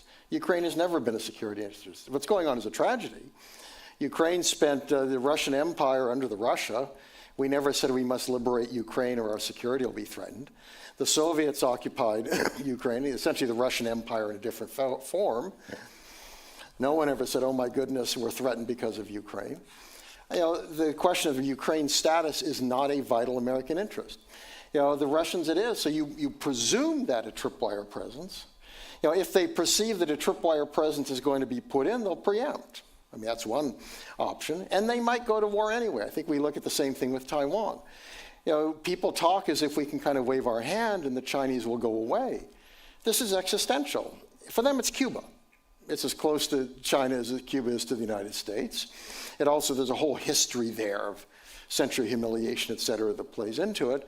And you saw the United States was willing to go to nuclear war with the Soviet Union over Cuba. I mean, they had troops there. Turns out they had nukes there. They had submarines all over, and the U.S. military wanted to invade them. So we shouldn't presume that tripwires always work. And I think you have to ask is, tripwires may fail, right? And then are you prepared for the cost? To my mind, you don't put, if it works, why don't we just put a tripwire in every country on Earth and say we will bomb anybody who trips a tripwire? Is that in America's interest? It strikes me we need to make military commitments based on vital interest as opposed to, again, we need to do it because we must, not because we can. I don't think you've answered Bruce's question, though, about the relative cost and benefit of a tripwire versus the subsequent cost. But if the tripwire is clipped, you either walk away or you're all in. Are you prepared to be all in? My argument is nothing involved in Ukraine warrants America being all in with a major conventional power that could go nuclear with a country that, again, existential interest, the Russians will always risk and spend more. And how is invading Ukraine an existential interest for Russia? Russia made that very... I know that Russia wants you to believe that it is. Flip it around. We've got more Korea-related questions. Let me just real quick. Flip it around. If the Warsaw Pact extended itself to Central America, the Russians helped promote a coup d'etat in Mexico City against an elected pro-American government, invited that government to join the Warsaw Pact. I see what we're People in this city would absolutely freak out. It's Cuba. And it's a horrible analogy. But it's true. Move on. We have a question from Tim Shorrock for James Park about, do you believe that the Japan under the LDP and South Korea under the conservative PPP are independent players within a sort of U.S. South Korea trilateral, or U.S. South Korea Japan trilateral, or is there a sort of perception that the United States is more in charge of that process? And then for Tammy, I have a quick question for you about shrinking U.S. political support for free trade and a growing appeal of industrial policy does it pose any real economic risks to U.S. South Korea economic relations going forward, you think, or is that effectively settled by the FTA and it'll be okay? It's a good question. I think the desire for sort of trilateral security cooperation runs at two levels. Like, there is a certainly U.S. objective. I think it's become more clear as U.S.-China competition grew. But I think the trilateral cooperation has started becoming a more bigger goal in U.S. strategy starting sort of the Asia, rebalance to Asia around that time. And so there is definitely a certain U.S. desire to sort of group them together. But at the same time, North Korea is accelerating nuclear weapons, and its missile programs are diversifying, and it's intensified provocations and so on, and that does pose threat to Korea and Japan, and that does create even reluctant motivation to work together, even though they might dislike each other, for many reasons, historical, territory. Yeah, so I think it's sort of a two-level game going on. Yeah. Regarding the lack of political support for trade in America, to me, I see that more as a lack of political courage.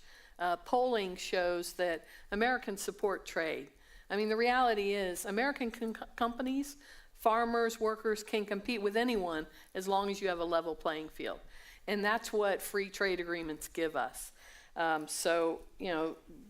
Having a chorus free trade agreement, I think history and the 11 years of actually being enforced have shown us trade is up. It's benefiting both, and significant high-quality Korean investment in the U.S. It's good for America. So I think it certainly doesn't inoculate us from everything, but it helps.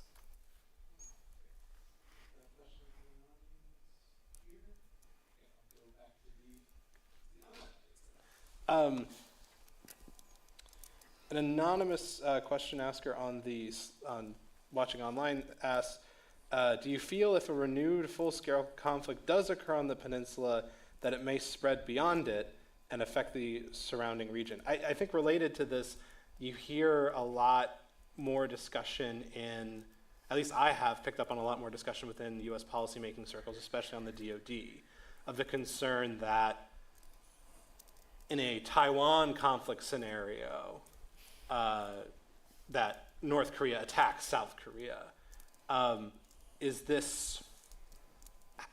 much should we think this concern is legitimate? I think this would require a degree of Beijing, China, or Beijing, Seoul, or Beijing, Pyongyang coordination that I am not fully convinced exists in terms of either Beijing's ability to influence Pyongyang into attacking, or that applies a certain level of control of one or the other that I'm not sure exists. But curious, I guess that's for. I don't think it necessarily requires control. I think we should worry a lot about the risk of North Korean opportunism in the event that America becomes engaged in a conflict in the Western Pacific. I don't think it requires coordination between Beijing and Pyongyang. I think Kim Jong-un could decide to take the cover and aggress, thinking that they had an opportunity to do so. I think we should worry about the opposite as well. In a crisis on the peninsula, I think it would create an opportunity and a risk that China could aggress as well, without that coordination. These are these kind of complex questions that cut across American stovepipes, and the alliance really isn't tackling. They're not scenarios that we're really wargaming at a deep level. At a sort of very basic level, here's a really simple question. Does the U.S. ROK alliance pertain only to North Korea or also to China? Well, you may know better than I, but I don't think there's an answer to that question within the There's alliance. no answer. I agree with you, yeah. From you said, James, it seems like not only does it not, but there might be a strong desire in South Korea for it not to. To keep it separate. To keep it that way. Yeah, see, I think if the opposite as well. I think if the ROK takes a strong anti-China stand, there's a much greater chance that if the U.S. and China end up at war, that Beijing would encourage North Korea to attack South Korea. I think that's so to the extent that China perceives South Korea as a likely enemy, it makes the situation much more dangerous because it would make sense militarily from China's standpoint to push that, stretch the United States, and punish South Korea. And if China tries to take Taiwan by force or even embargo, Korea gets 90+% of its energy through the Straits of Taiwan. South Korea would be immediately involved.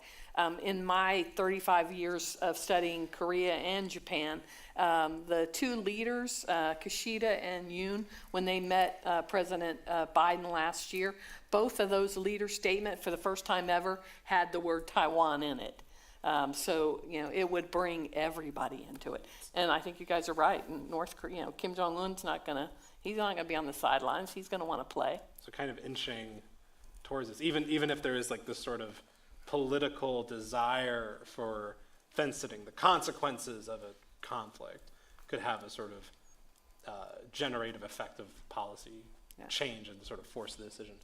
All right, and with that, we have the timers showing zeros. I want to thank all the panelists for participating.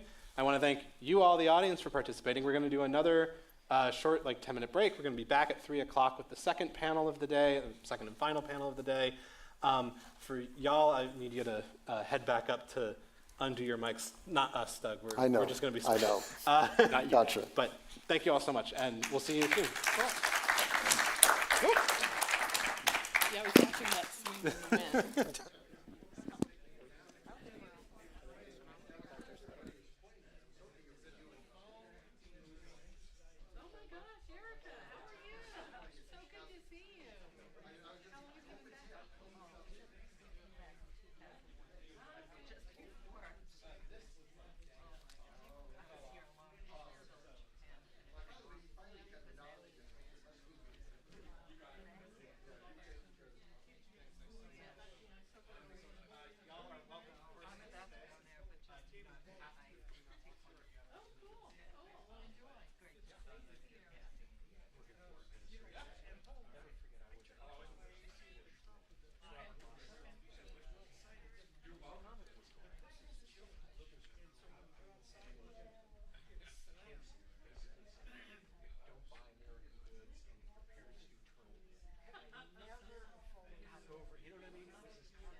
the audience to ensure everyone, speakers and audience, that cell phones are off.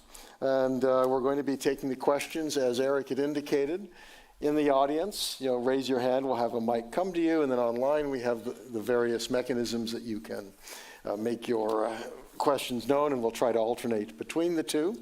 Our second panel is going to focus on foreign policy, and we have a very good panel here. Eric, again, a senior fellow here at the Cato Institute, one of my esteemed colleagues. We both get to work on this very strange issue of North Korea, as well as China and other related issues.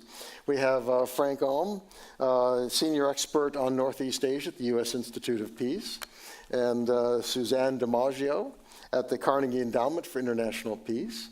And then Jenny Town, who's a senior fellow and director of the 38 North Project, puts out a lot of very good work located at the Stimson Center. So very pleased to have this panel. North Korea certainly offers us a lot to discuss.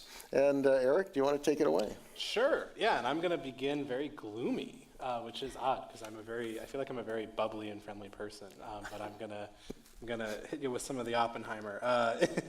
I gotta make topical references, right? So we're in a very bad dynamic with North Korea right now. It's not as bad as it used to be. It's not as bad as it was in 2017, but we're in this sort of slow motion, spiral, steady little upticking in tension that I think is, it's not good that we're in it. It's going to be difficult to break out of it, and I think the consequences of failure in the long term could be incredibly dire.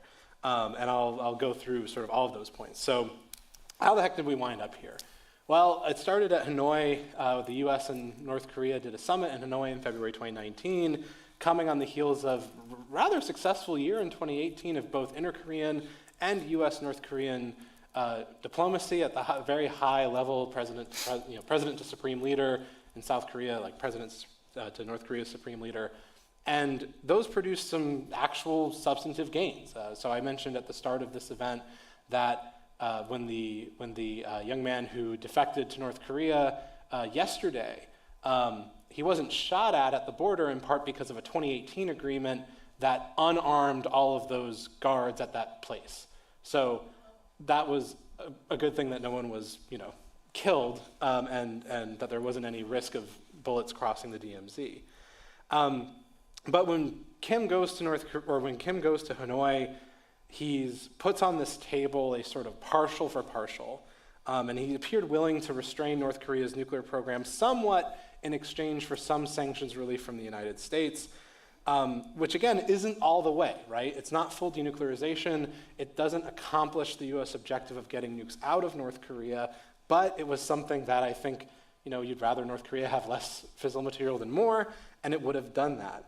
Importantly, though, the U.S. and ROK, if Hanoi had been successful, would have united their approaches to dealing with North Korea at the time. There was this sort of growing daylight between the Trump administration and the Moon administration, where the Moon administration was really hitting hard on this idea of a peace regime. And those are words that are going to come up a lot, I think, during this discussion with all four of us. And the peace regime idea is this idea of talking with the North Koreans about other things than just the nuclear aspect.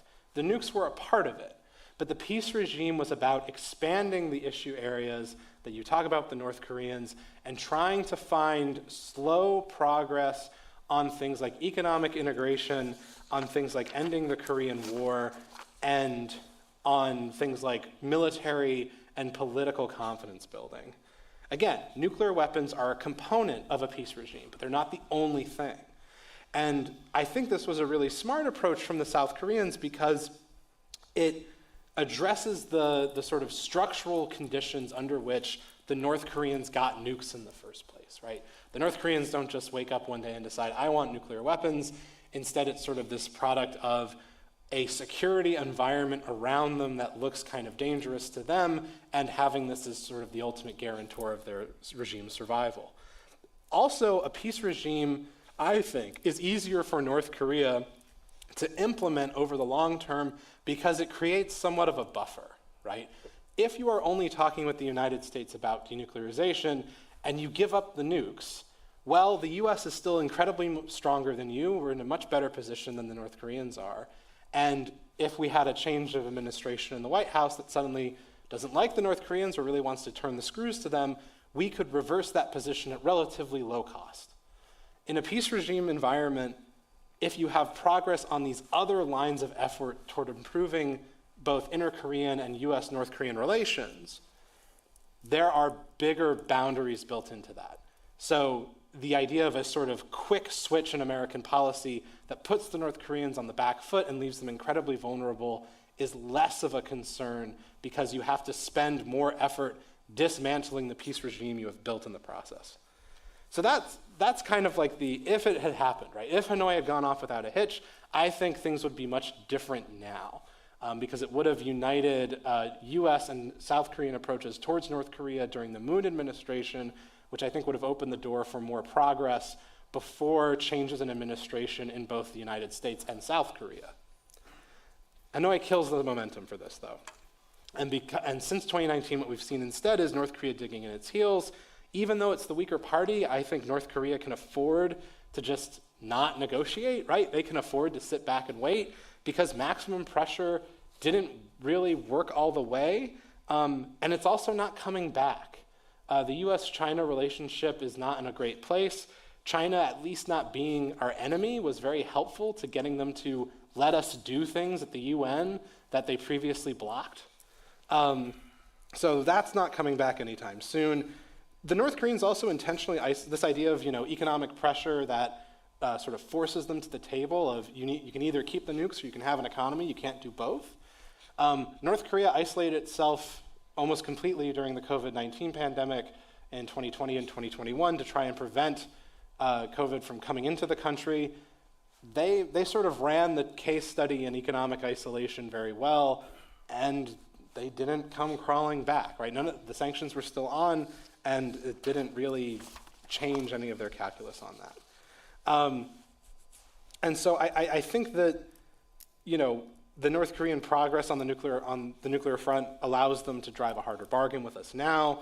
The U.S. and ROK, if we're growing more concerned about China, there's also a cost because any concession that we make towards North Korea to try and, say reduce troop numbers on the Korean peninsula in exchange for some North Korean measure to reduce their nuclear arsenal. Now, from the U.S. perspective, that has cost because, well, it had costs always, but it has additional costs because if the focus is on China in the long term, then those forces may not be available to help with that.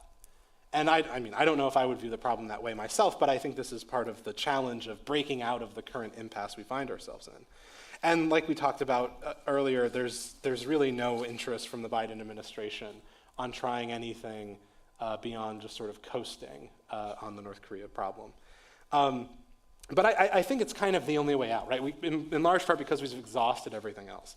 I think we need to figure out how the heck to get back to a peace regime, how to make that the overarching goal of our negotiation strategy towards North Korea, to move away solely from denuclearization and instead consider nuclear deterrence and nuclear arms control as a subcomponent of a broader goal. But this is going to require the United States to sort of play a lead in articulating trade-offs and articulating certain trades with the North Koreans to try and get them there, saying no preconditions to talks while adhering to the goal of full denuclearization is a non-starter for Kim Jong-un, and the longer we sort of wait to think of something more creative than that, the worse the situation gets because the more nukes the North Koreans build and the more missiles they build. And I think, that's a hard sell in this town. I know Frank and I participated in an event together about a month ago where I think he has some better, I'm putting you on the spot a bit, but I think he has some better ideas for the sort of fine-grained ways for actually moving towards this.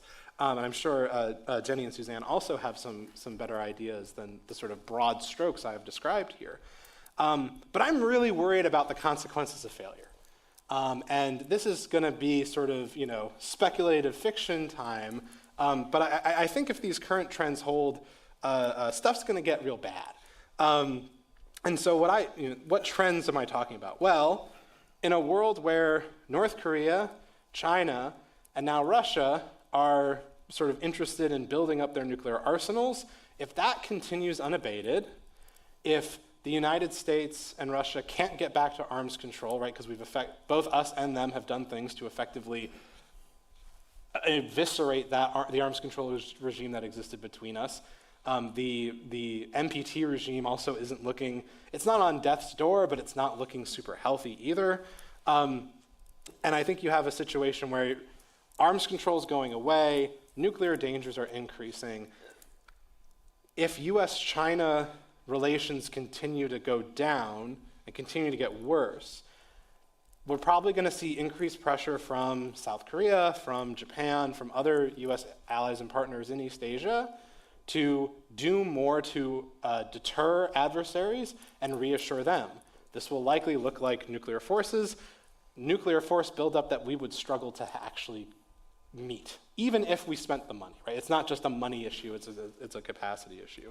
And a capacity issue that doesn't get quickly fixed by more money. And I've kind of wondered, like, if these continue, do you get into a situation where, if you're a sort of alliance skeptic like Doug and I, or an alliance fan like most of the other folks here, what I worry about is a situation where we get, isn't it a good idea for South Korea or Japan or other like-minded democracies to have nuclear weapons, and we also retain commitments to them, right? Something akin to sort of early Cold War France and the United Kingdom under the Eisenhower administration, and we don't like nuclear proliferation, but in this world of increasing nuclear danger, where things are bad with the Chinese and the Russians at the same time, and we don't have arms control, does this look like a more attractive option, even if it comes with risk? And I think that would be the worst of both worlds. Like, for restrainers like Doug and I, right, the nukes, part of the alliance system is, right, you have this alliance so you don't get the bomb. Having a country with nukes that also is still a US ally, well, we're still on the hook. Things have just gotten more dangerous all around.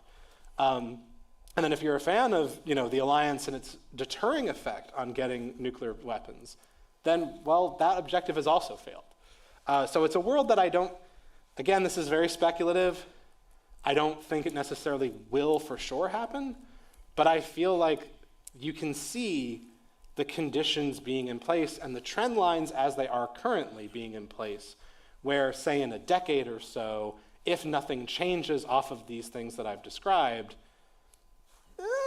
maybe a South Korean with a nuke is not such a bad idea, but also we'll keep the alliance, which I think would be, maybe it solves some of your sort of deterrence problems in the short term, but it creates a whole bunch of new problems.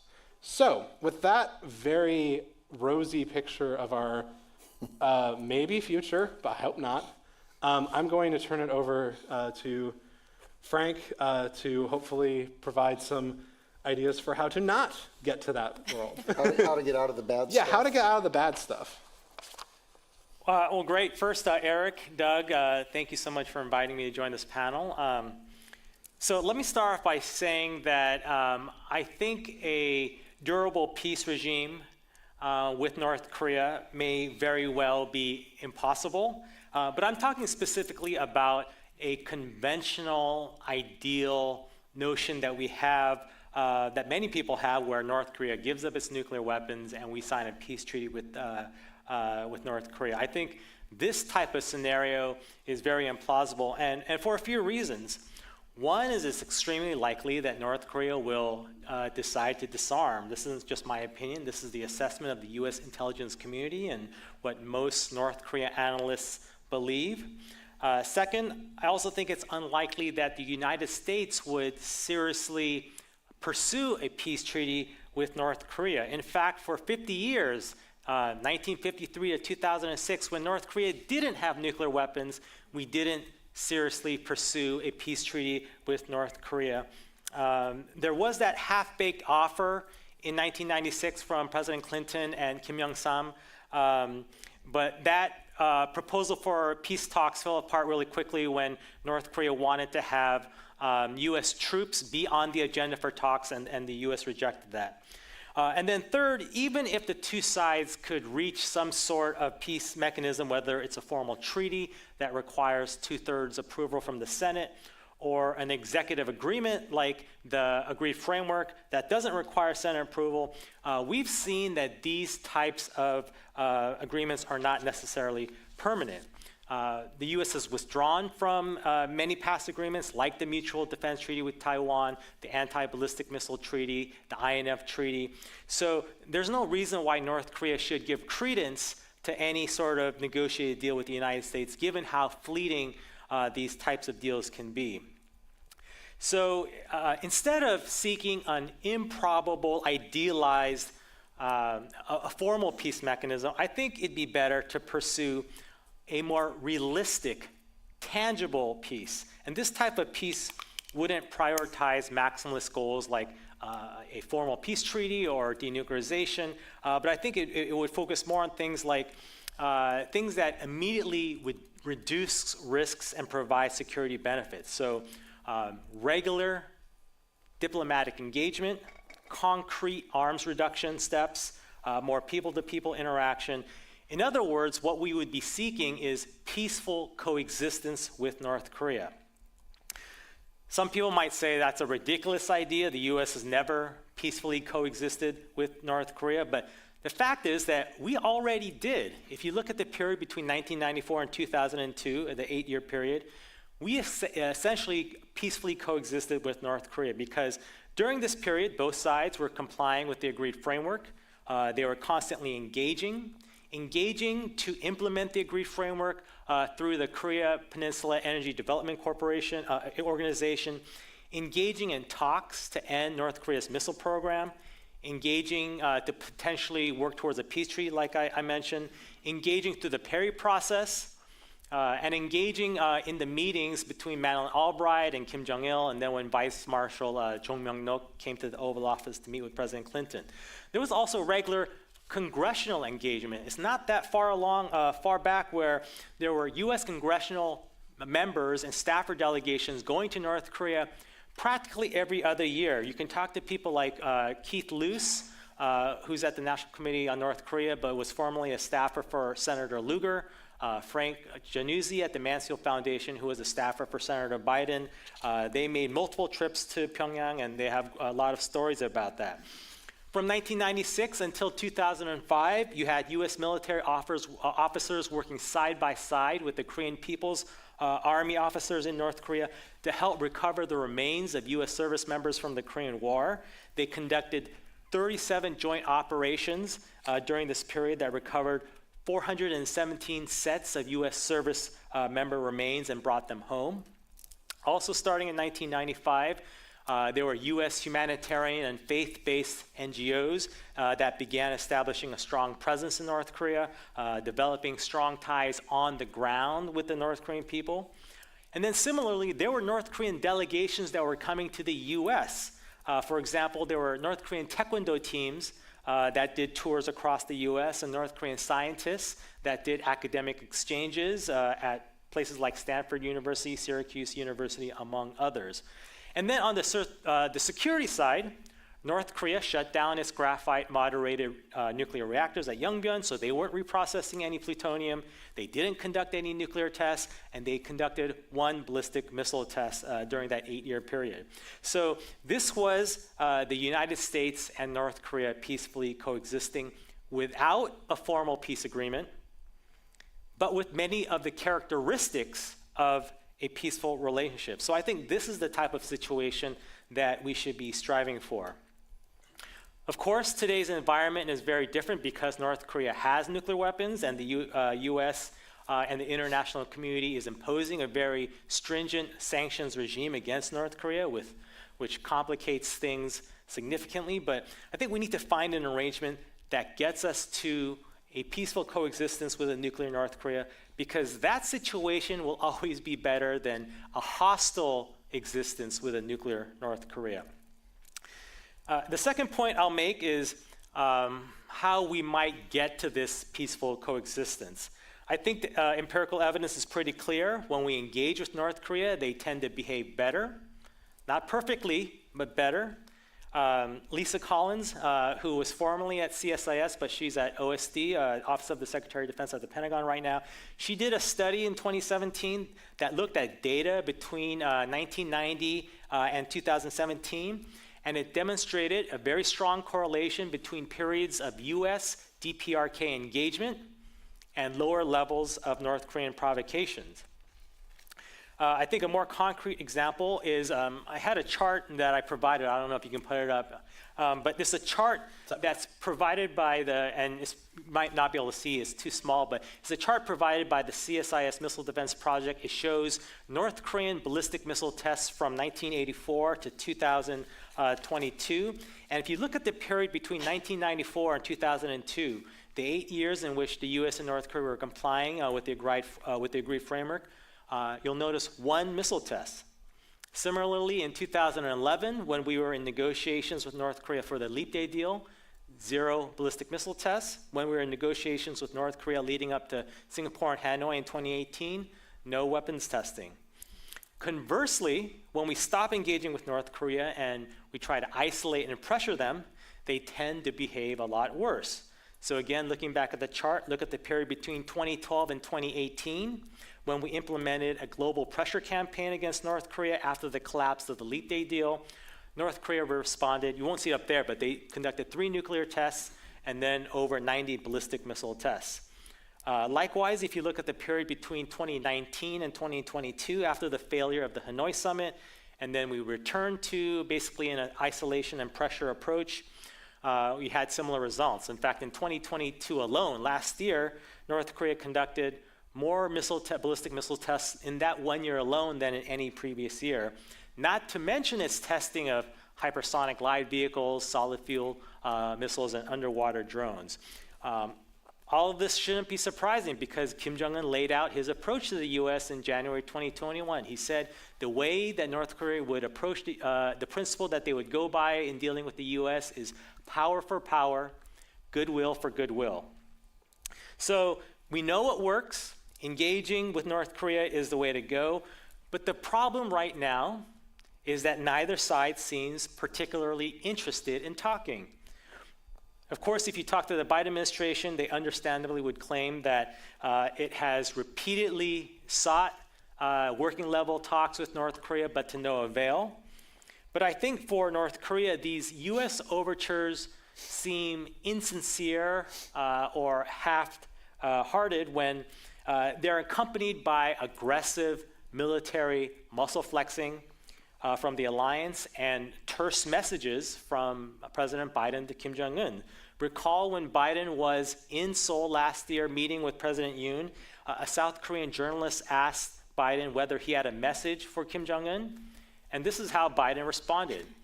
Hello, period. Right? That seems like a funny way of trying to express a sincere willingness to engage in dialogue. So it doesn't matter how many times the State Department reaches out for working level talks, if President Biden's direct message, his outreach is basically standoffish.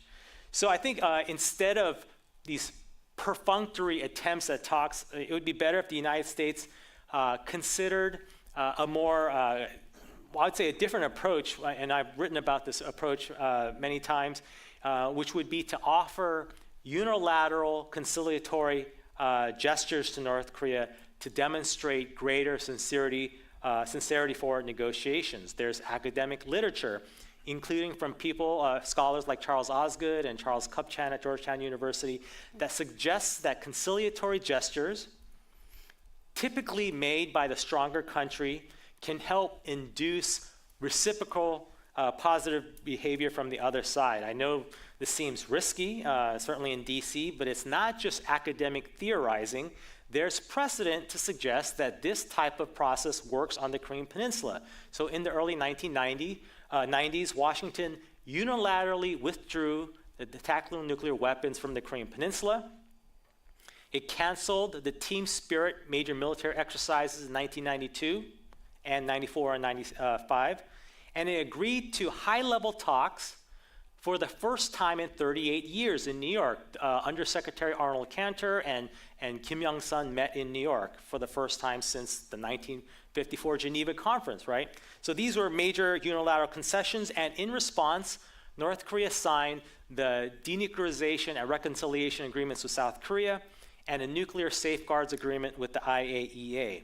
2018 is another example where you had unilateral conciliatory gestures leading to reciprocation from the other side. This time it was North Korea that provided the gestures, and the US that reciprocated with Trump's agreement to meet for the first time ever presidential talks, as well as Trump canceling the Ultra Freedom Guardian exercise in August 2018.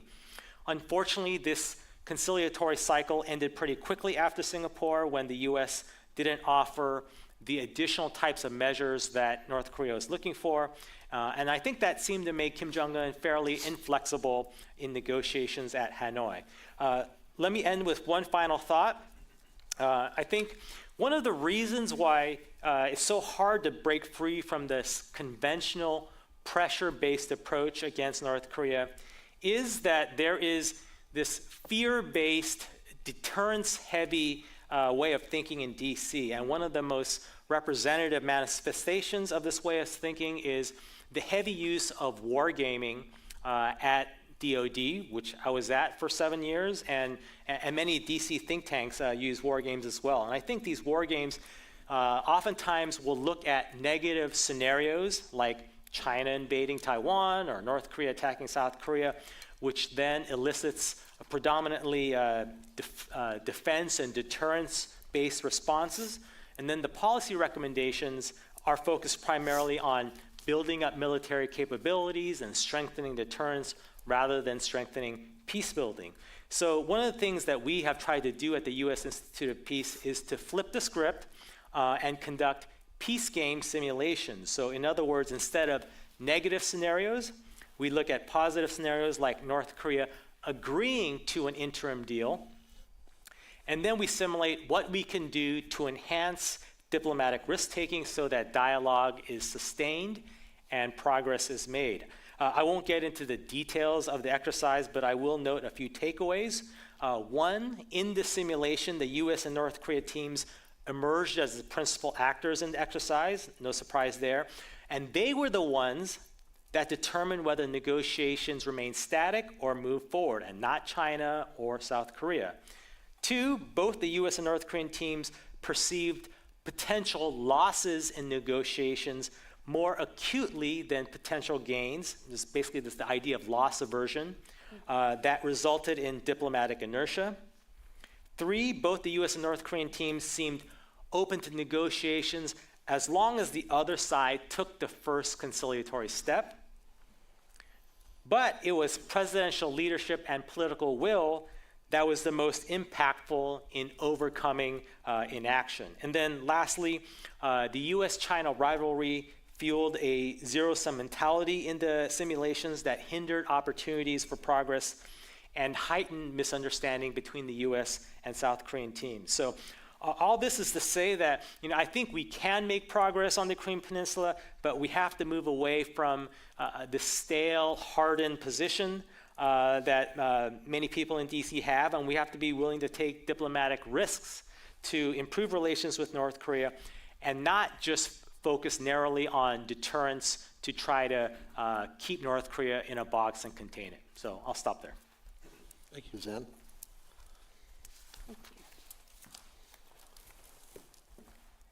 I've been sitting in a cella all morning, so it feels good to stand up. Thank you to the Cato Institute for hosting us today. It's a pleasure to see everyone, and thanks to everyone joining us online too. So I'm going to begin with an understatement, and that is we're caught up in an escalatory cycle of provocations, measures, and countermeasures with North Korea. The steady stream of tit-for-tat, show of force moves we're experiencing is compounded on an almost weekly basis now by a geopolitical environment that is increasingly volatile and unsettling. Emboldened by his relationships with both Vladimir Putin and Xi Jinping, Kim Jong-un is making significant advancements in his nuclear and missile programs with little fear of facing any major repercussions. This is happening as U.S. communication channels related to North Korea remain woefully inadequate, diminishing the prospects for diplomacy and heightening the risk of miscalculation. North Korea's military capabilities are growing. They're diversifying. They're becoming more sophisticated. Last year, the number of missile tests by Pyongyang reached an all-time high, including the resumption of intercontinental ballistic missile tests for the first time since 2017. Just last week, in a test overseen by Kim himself, the North Koreans fired a new solid fuel ICBM. And there have been indications for a while now that the North Koreans are preparing to resume nuclear testing. This would be another first since 2017. There also has been an uptick in rhetoric by Pyongyang conveying an explicit intention to develop and a readiness to deploy tactical weapons. At the same time, the North Koreans have ramped up cyber activities. Critical U.S. defense-related infrastructure is a key target. Measures and countermeasures by the U.S. include unilateral sanctions and increasing military capabilities in the region, such as greater offensive capabilities in South Korea and Japan, and more U.S. asset deployments near the peninsula. Just the other day, a nuclear-capable submarine made a port call in South Korea for the first time in 4 decades. And within hours of its arrival, the North Koreans fired 2 short-range ballistic missiles.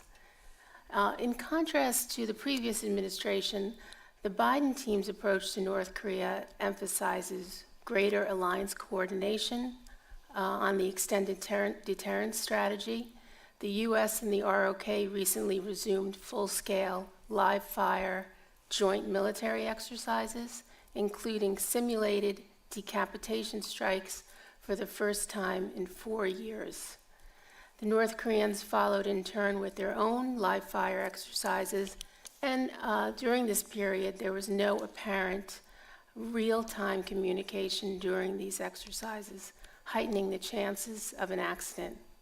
So without an off-ramp in sight, this cycle that I've just described undoubtedly is going to continue for the foreseeable future, and a big question is how to prevent this situation from spiraling. Global dysfunction has sidelined the UN Security Council, which traditionally has been a key venue for multilateral coordination on North Korea. The Council has not agreed to any new measures on North Korea in 5 years now. Deadlock on the DPRK among the Council's permanent members has been building for some time, and this divide has hardened for sure since the war in Ukraine began. So against this very sobering background, the prospects for renewing cooperation and coordination on North Korea look extremely grim. Washington and Moscow used to have serious discussions on North Korea. In fact, Russia previously played a constructive role in talks with North Korea over denuclearization. But since the invasion of Ukraine, there is no expectation for constructive dialogue. The possibility for meaningful U.S.-China cooperation is minimal due to deep disagreements in other areas, and an enduring zero-sum atmosphere has set in, further limiting potential coordination. As these geopolitical tensions grow, it's not surprising that adversaries of the U.S., like North Korea, are finding common cause with Moscow and Beijing. North Korea-Russia ties have deepened since the war in Ukraine. After the collapse in talks between Donald Trump and Kim Jong-un at the Hanoi summit in February 2019, Pyongyang has steadily sought expanded ties with Beijing, and these countries have an incentive to work together to circumvent sanctions, to advance their own interests. They would also like to see a diminishment of U.S. power and a transition of power away from the West more broadly. So as Joe Biden looks ahead to the 4th year of his presidency, No visible progress has been made toward opening unconditional talks with Pyongyang. Early in the administration, U.S. officials described their North Korea policy as falling somewhere between the approaches of Donald Trump and Barack Obama. As one official put it, our policy will not focus on achieving a grand bargain, nor will it rely on strategic patience. A key goal has been to engage in direct talks with North Korea officials to achieve complete denuclearization.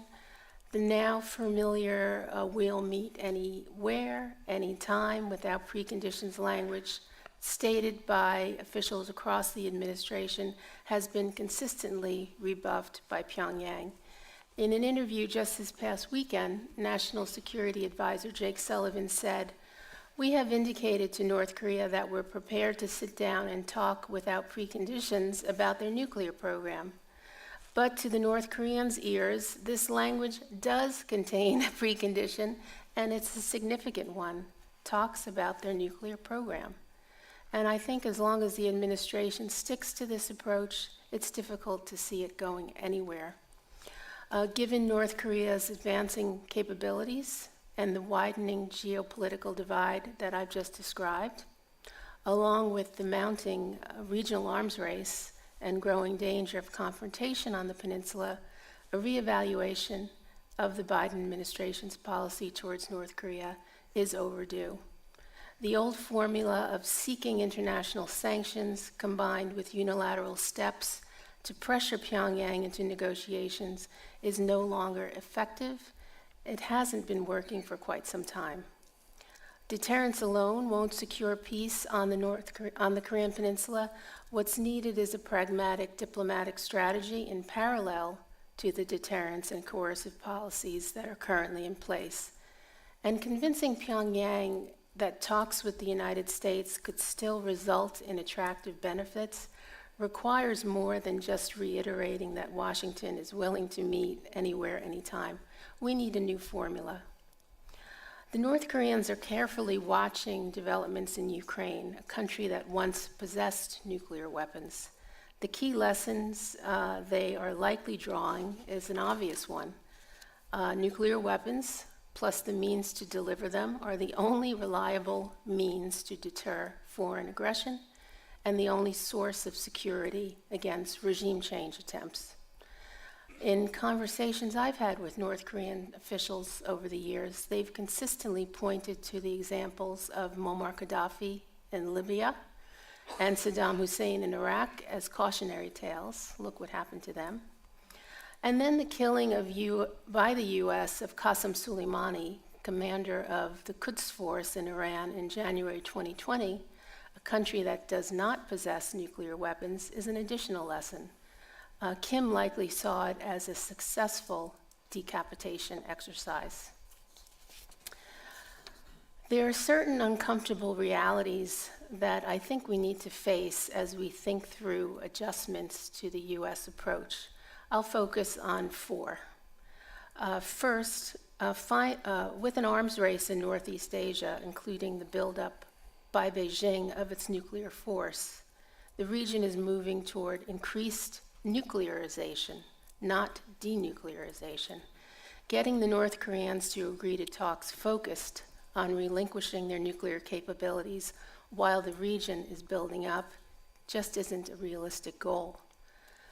Second, given the advancements in North Korea's nuclear and missile programs, there's a greater risk of an accident, also an increased risk of a nuclear exchange, and the chances for misreading and miscalculation are far greater today than what they were just 1 year ago. Third, following the failed Hanoi summit, normalizing relations with the United States does not appear to be a priority for North Korea as it once was. And fourth, sanctions are having an impact, but it's clear that they're not delivering the policy changes we'd like to see. Given shifts in geopolitical dynamics, it appears that sanctioning North Korea has reached its limits as an effective policy tool. So in sum, we have entered a fraught period with limited options. Our focus should be on what is possible. Continuing to demand that Kim fully denuclearize is simply unrealistic in the near term, likely in the medium term. Beyond that, who knows? No one knows. Instead, framing denuclearization as a distant end goal with a very ambiguous timeline is a more sensible approach. This would require a major shift in the mindsets of U.S. policymakers and on Capitol Hill, and a recognition that there are important goals to pursue short of full denuclearization. Some would call this a crisis prevention or an arms control approach. One of the most important tasks at hand for the Biden administration vis-a-vis North Korea is to establish a sustained and reliable channel of communication with Pyongyang. The Biden administration's current focus on stabilizing relations with China through the reestablishment of reliable communications channels and a steady dialogue provides a potential model for a new approach with North Korea. With visits by Tony Blinken, Janet Yellen, just John Kerry, I think today, just left, senior American and Chinese officials are talking again. Also, I think nascent efforts underway to do the same with Iran offer some direction here. Negotiations on restoring the Iran nuclear deal have been in stalemate mode for about a year now, and both Washington and Tehran have now decided to try a different approach.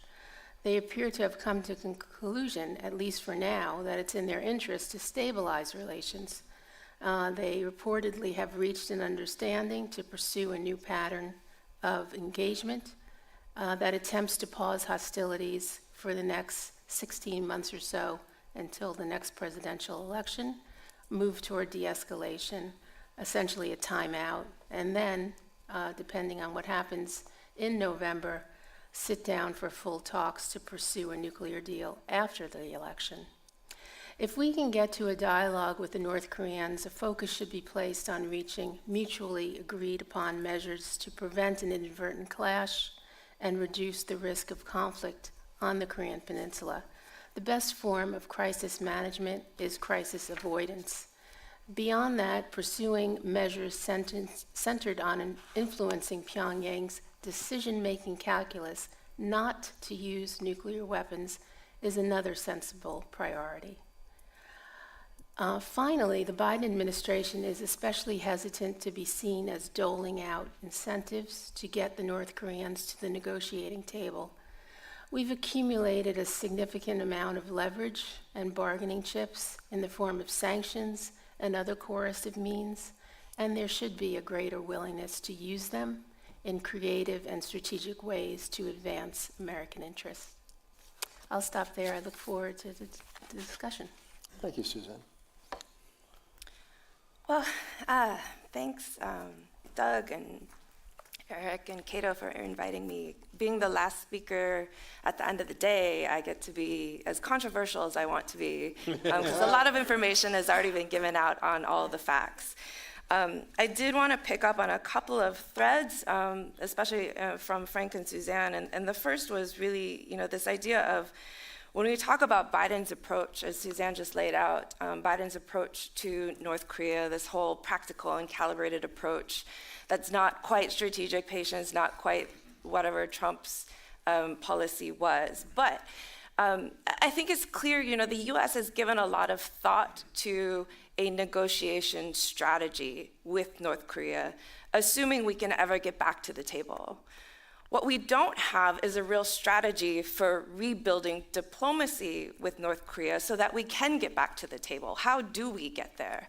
And again, this idea of just repeating this notion of talks anytime, anywhere about denuclearization is not a strategy, at least not an effective one, right? So, this is something that we really need to grapple with as to how do we rebuild diplomacy with North Korea. One way of doing that, as Frank has talked about, would be to take a proactive approach, unilateral concessions. But I think, we've already boxed ourselves into an approach that requires North Korea to do something positive first. And then we are willing to do positive things in return. And we've done this for so long that now anything that we do is positive that isn't preceded by North Korea doing something positive is then viewed as rewarding bad behavior. So that makes it especially hard now when North Korea is actively testing, actively violating UN Security Council resolutions, to make those kind of unilateral concessions without it looking like we're rewarding bad behavior. And you hear this a lot in DC, this phrase used over and over and over. Would it be helpful? Could it help create a diplomatic opportunity? Maybe. There's no guarantees. It's diplomacy. But at the same time, the amount of political capital that it would take to do so is enormous right now, again, given the precedent of how we've treated this issue in the past. But compounding that and complicating that too is our whole move towards ideological blocks of values-based diplomacy, of values-based world order. So as we talk about democracies versus autocracies, as we push towards this sort of new Cold War paradigm, it makes it even that much more difficult to reach across ideological lines. Because then you also get the pushback of, not only is it about the nuclear issue, but then if we do positive moves that aren't preceded by North Korean positive moves, not only is it rewarding bad behavior, but then it becomes this, well, why are we propping up a dictatorship? Right? It is the values clash underlies the broader security situation, making it, again, a real challenge of political leadership. So the amount of political capital in the current environment is so high to make any moves without a real sense that we can succeed, a real sense of how quickly success might come if we do that, and knowing the criticism will come from all sides for anything that's done. It's too much, it's too little, no one will ever be happy, but it's something that may eventually help advance U.S. interests, may eventually help create a more peaceful, a less tension-filled environment. It might create the kind of opportunities we need in order to actually get down to some of the other issues that would lead towards a security situation in which disarmament would actually be a compelling and convincing choice. But that's way far down the road. So I think there's a lot of things that we need to be thinking about now in the current security environment, where we're not looking at North Korea in isolation anymore, but how it fits into the broader geopolitical, the broader security paradigm.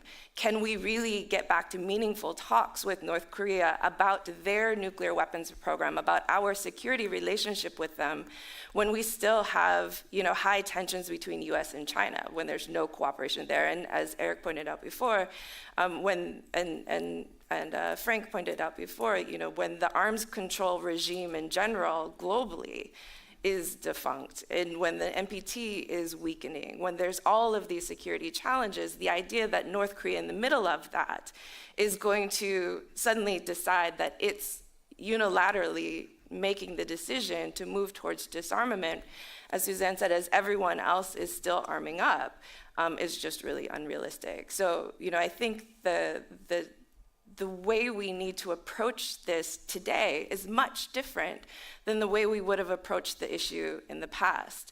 And yet we still kind of follow the same approach that we started in 1994 before North Korea even had nuclear weapons.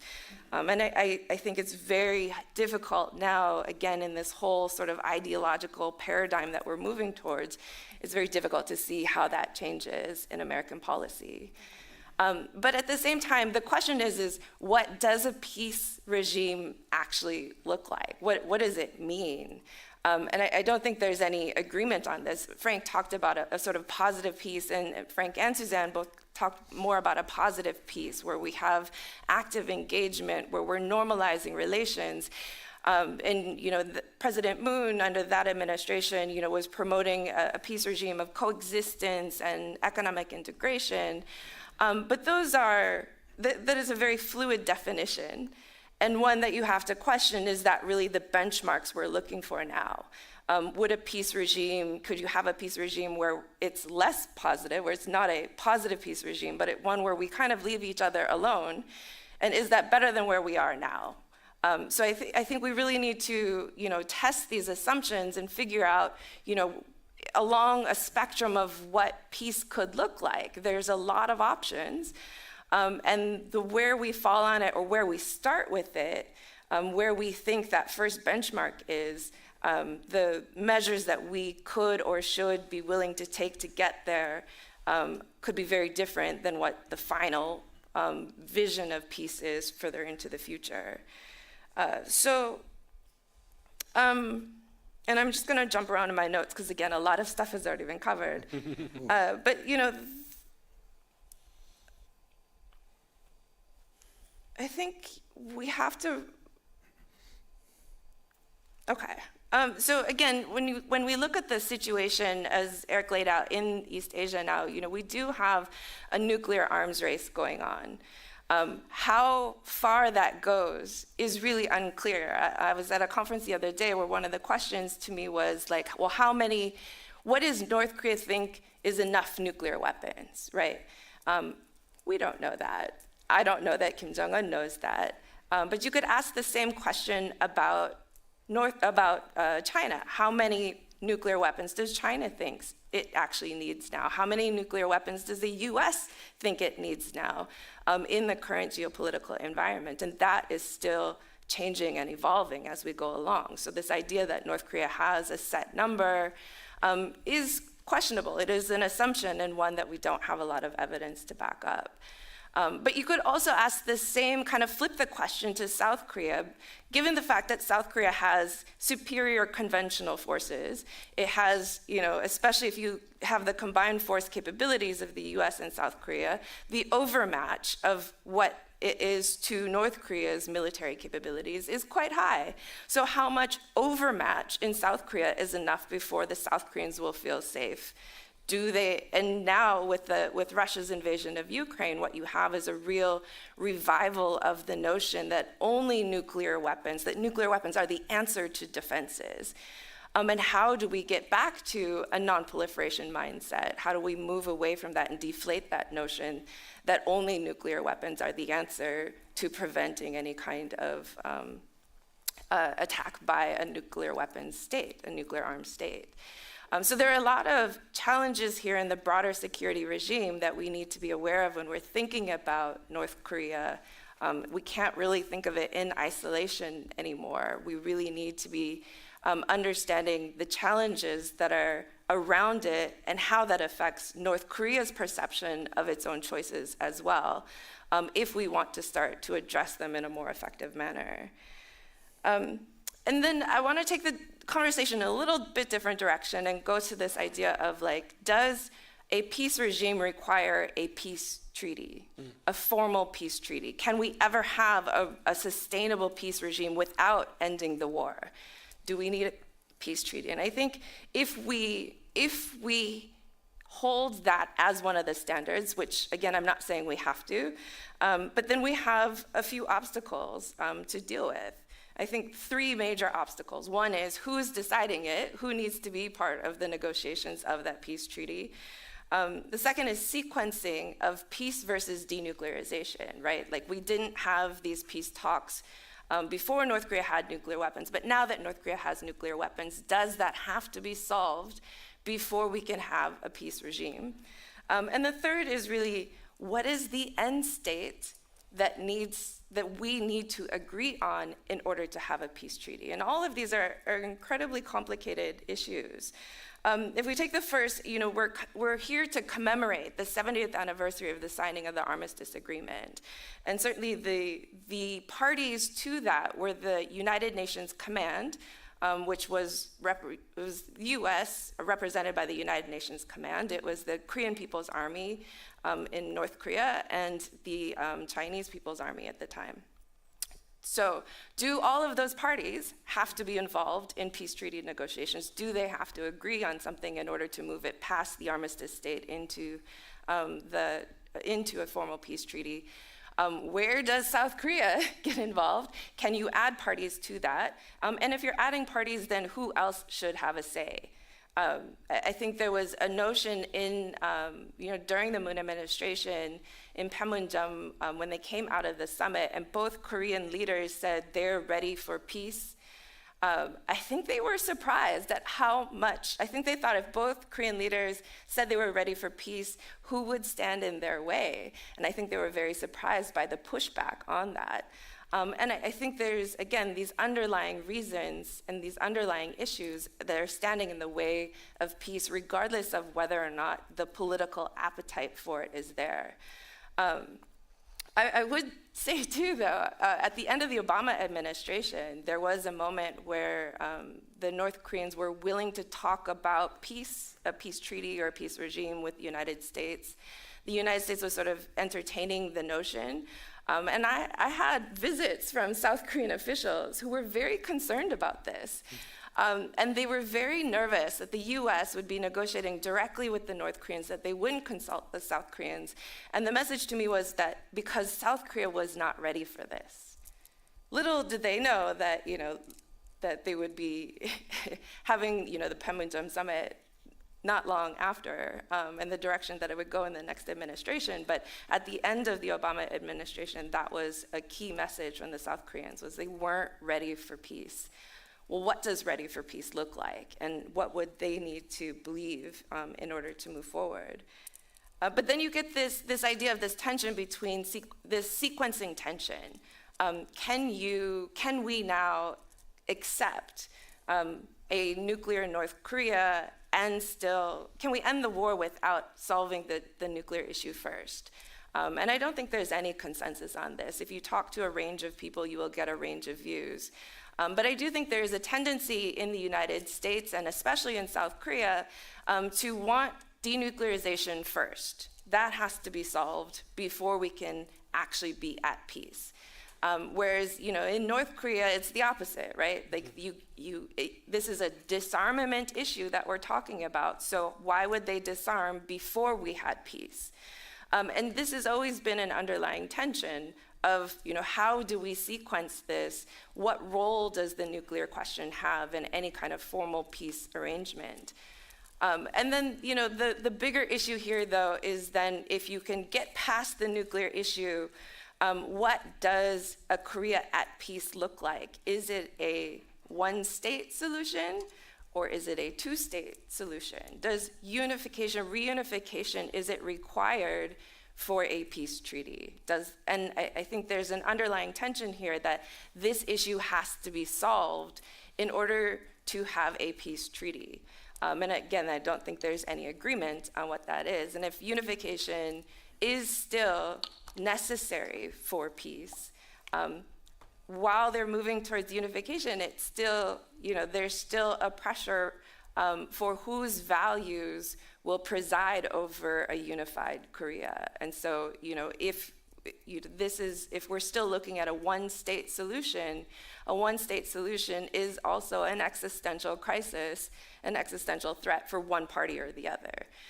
So, will we ever get to a point where we can accept a two-state solution with or without nuclear weapons?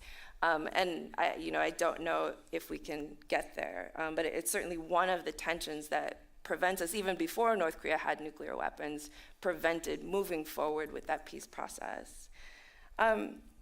So I think, going back to sort of where I started, if we're looking at, some of the things that we could be doing now to address the broader security situation in Northeast Asia, not just on the Korean Peninsula, in order to try and create some room for meaningful dialogue with North Korea to restart.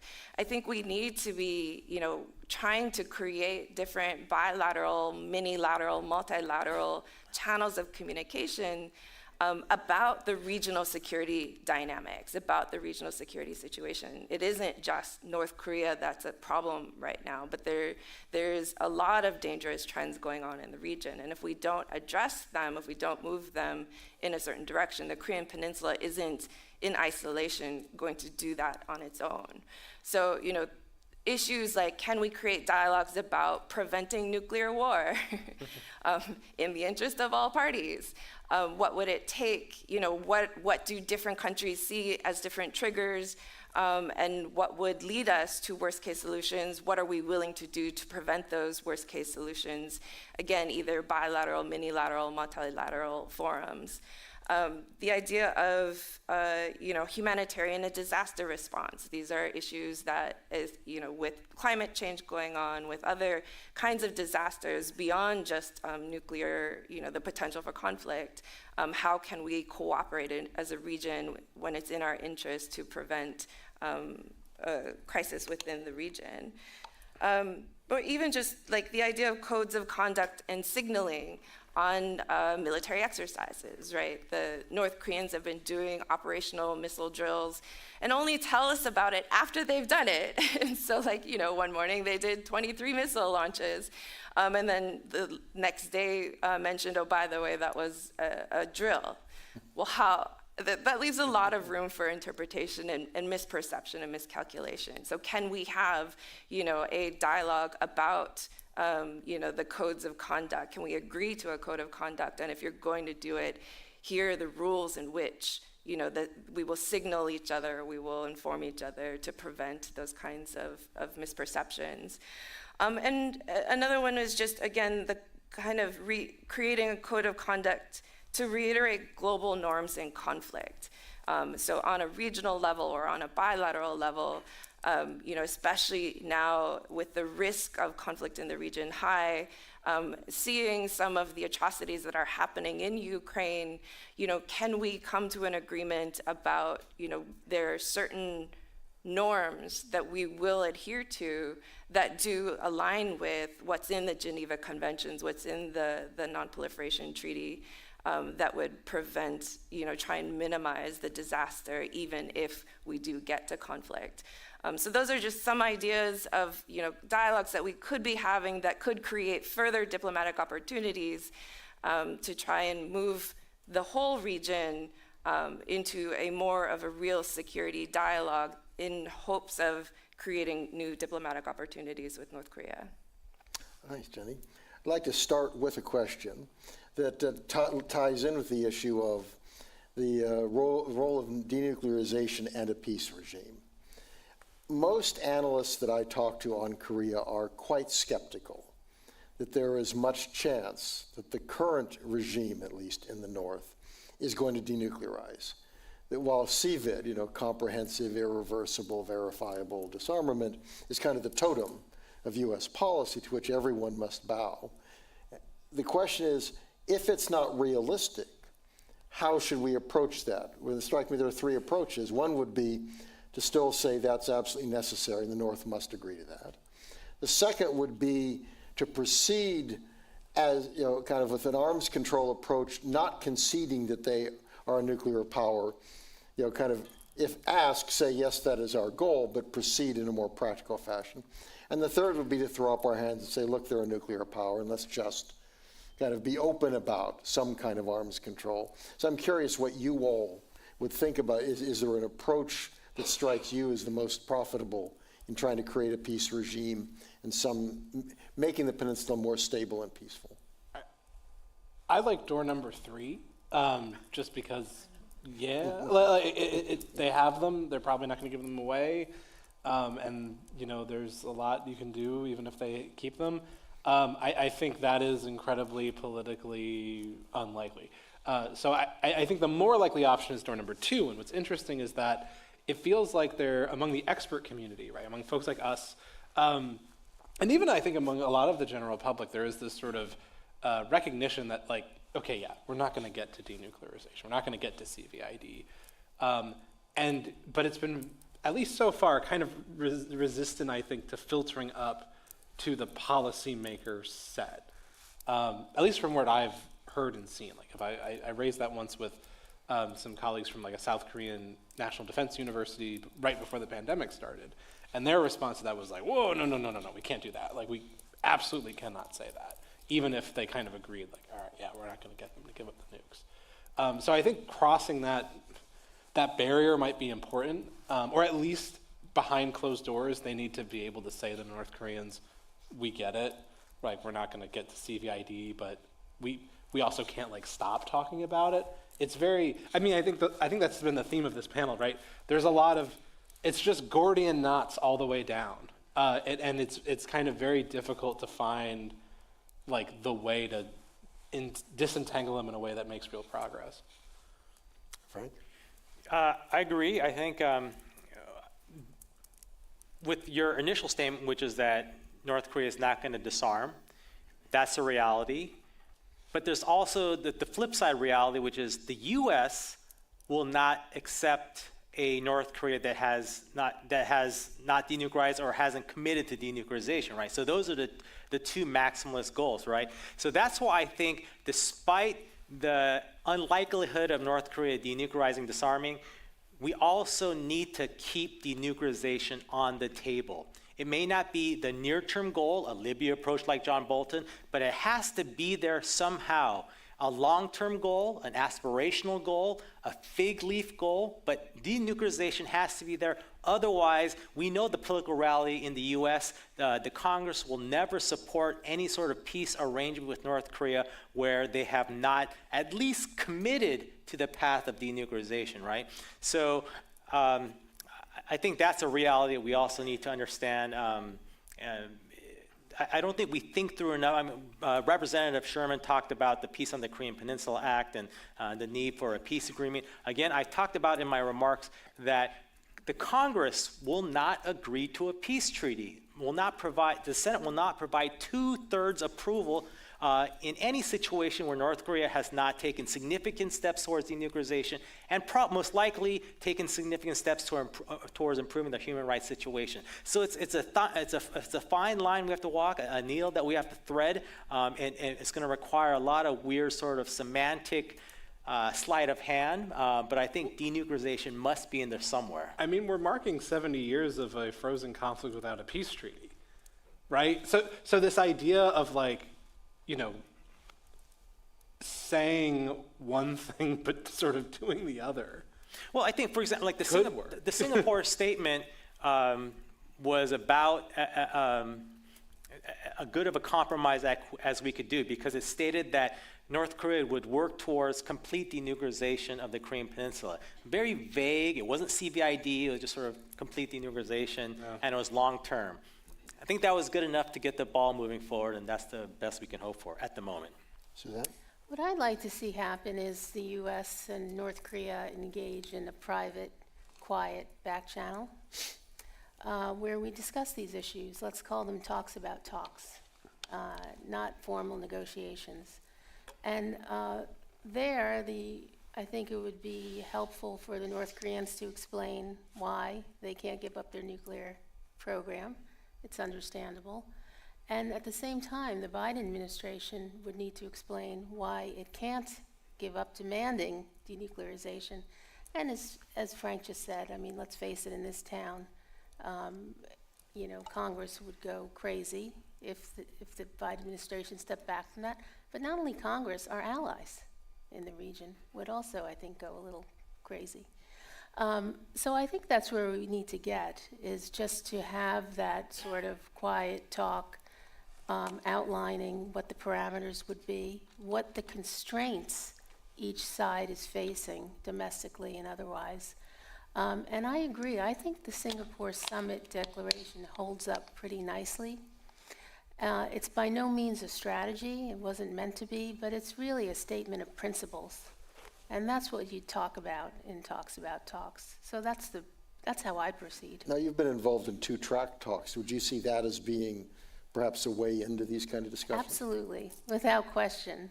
And also my involvement with talks with Iran. It was a very similar process, talks about talks, before even beginning negotiations on the JCPOA. That really allowed a process to talk about intentions, constraints, what are the red lines each side is facing. You know, we haven't spoken to the North Koreans in any serious way for years now, and we need to do that. Jenny? You know, I don't see it as limited to three choices. And even within those three choices, there's a lot of overlap. It isn't an either or. I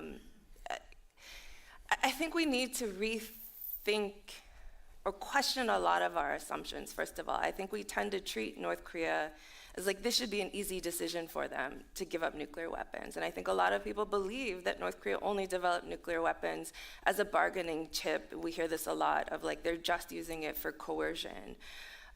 There is no one reason why North Korea built nuclear weapons. There are multiple reasons why. One of them is a self-defense security component. Another is that it's cost effective. It's more cost effective than trying to improve their conventional capabilities beyond what South Korea has, beyond what South Korea and the US have combined. Like they just don't have the resources for it. So this was a way to have like, going for the asymmetric capabilities was a way to sort of maximize what resources they did have to maximize their self-defenses in the process.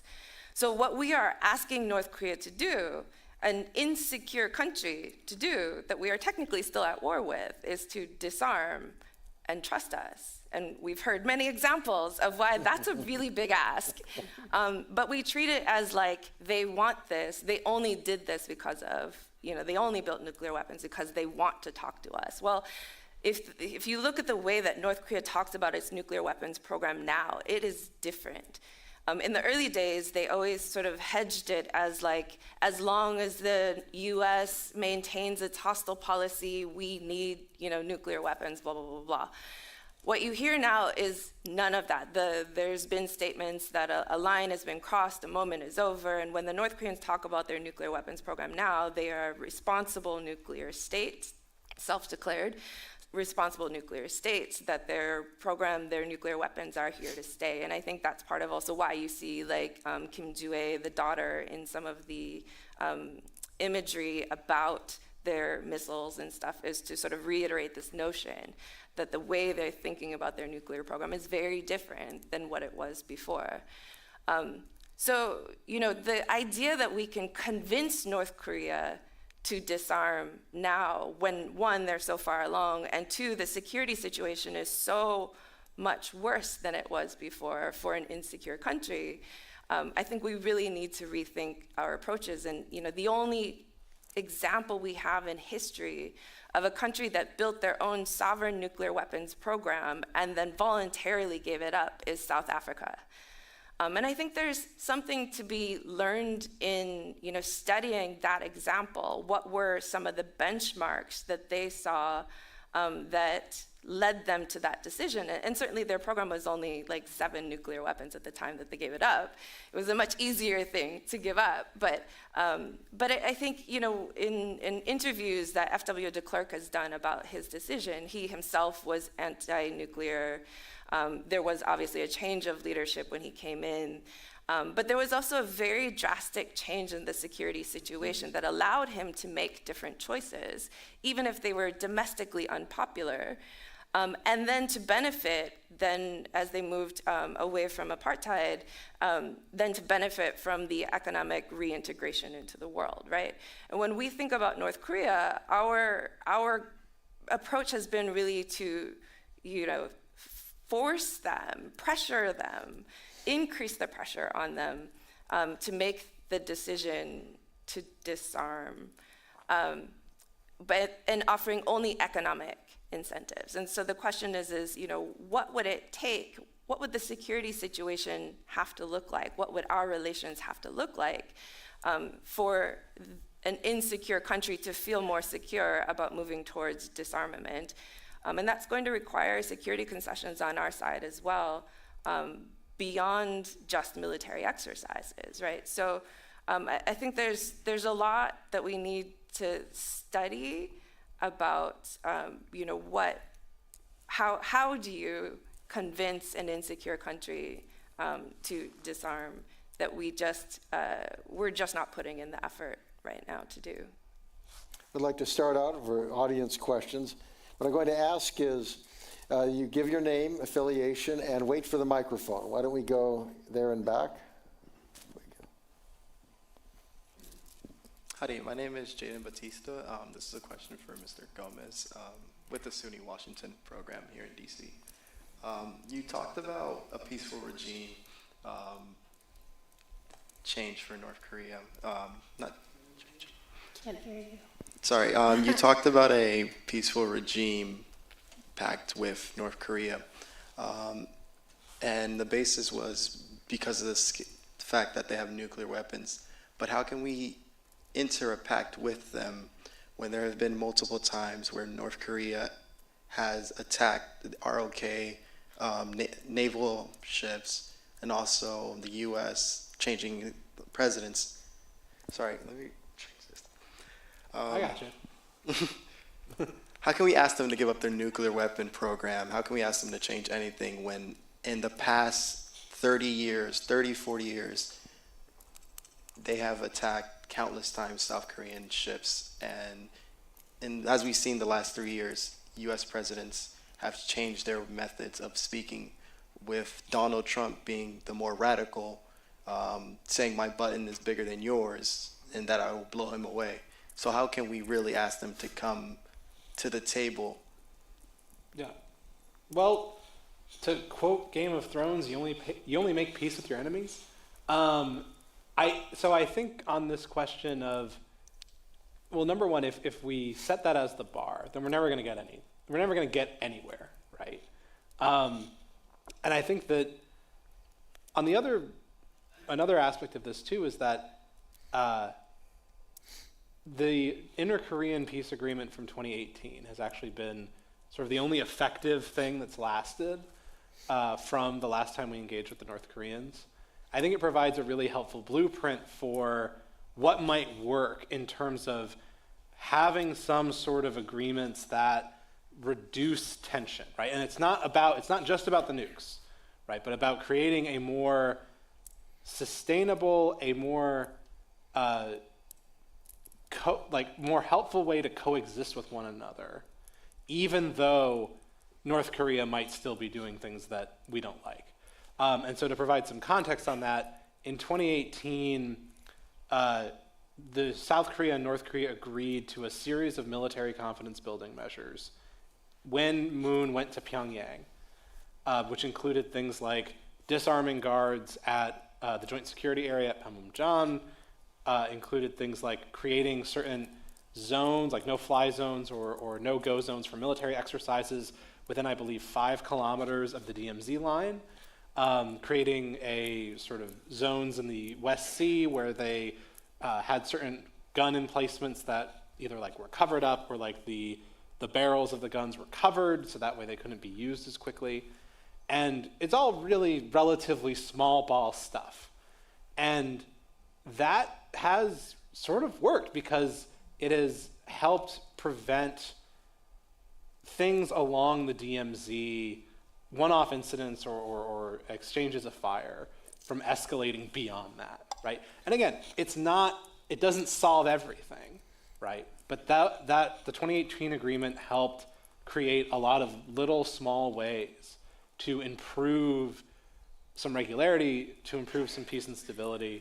And I think that's a kind of model, right? Where, yeah, North Korea does things that are not good. And, right, like if you're just refused to sort of have any kind of agreement with any country that does a thing you don't like, we'd just be in that's a really weird way to go through international politics. So I think I think the South Koreans show that because they lost people in the Cheonan sinking like 8 years prior, I believe, or 7 years prior to that 2018 agreement. But they were still able to reach it. And as far as I know, it is mostly held in place despite the downturn in relations.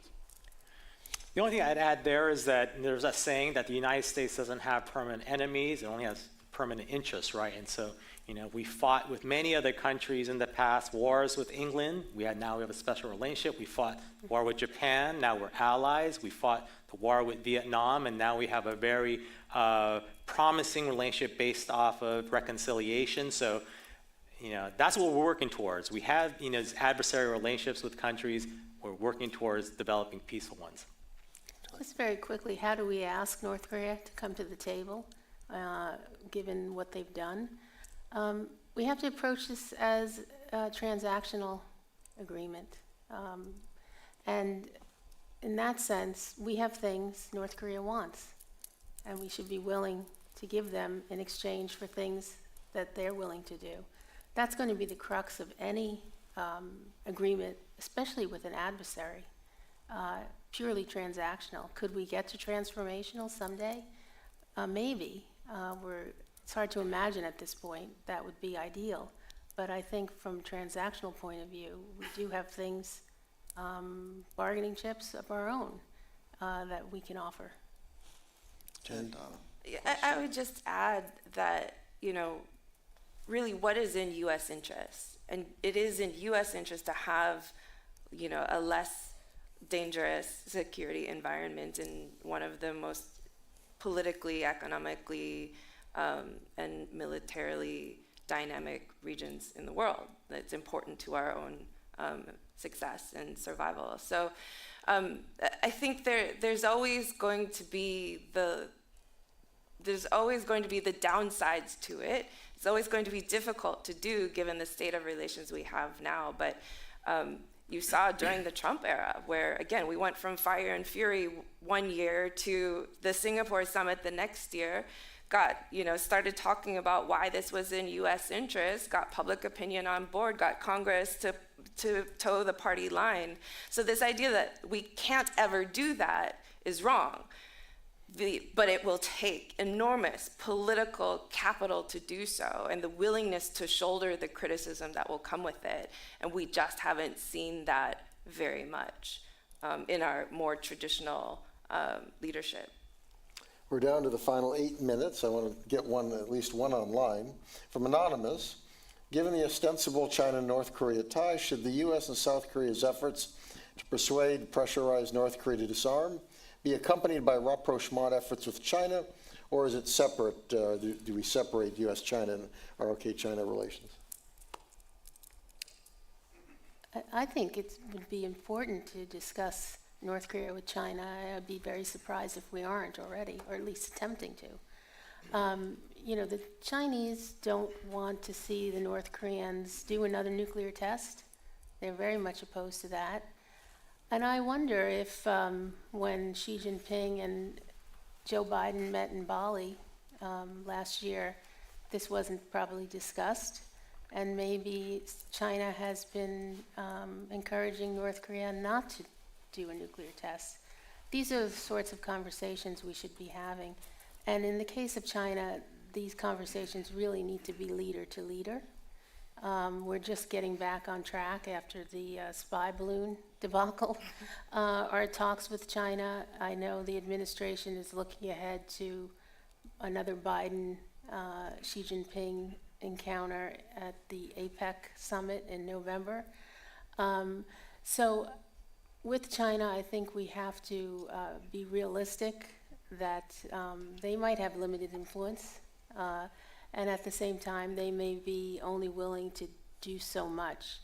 But I do think as North Korea's largest trading partner, clearly their life raft, especially during the pandemic, China holds a lot of cards. I don't discount anything that Suzanne said. There's obviously a lot of influence that China has.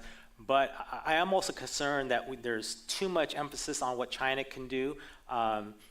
If you recall, the approach that the Obama administration took in the second half was a China-based approach, where, and it was very much revealed in the presidential debates between Trump and Biden. There were 3 debates, but 1 question in North Korea, and basically the question was, how are you going to deal with North Korea? And the way Biden answered it was not that he would turn to Kim Jong-un and talk about what to do, but he said, I'll talk to China and tell them that if they don't do more to rein in North Korea's behavior, China is going to see more actions that they find adverse, like the THAAD deployment.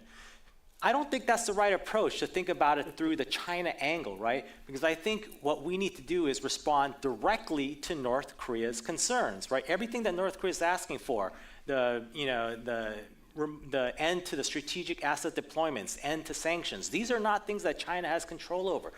The U.S. should respond directly to North Korea's concerns. Jenny? You know, I agree.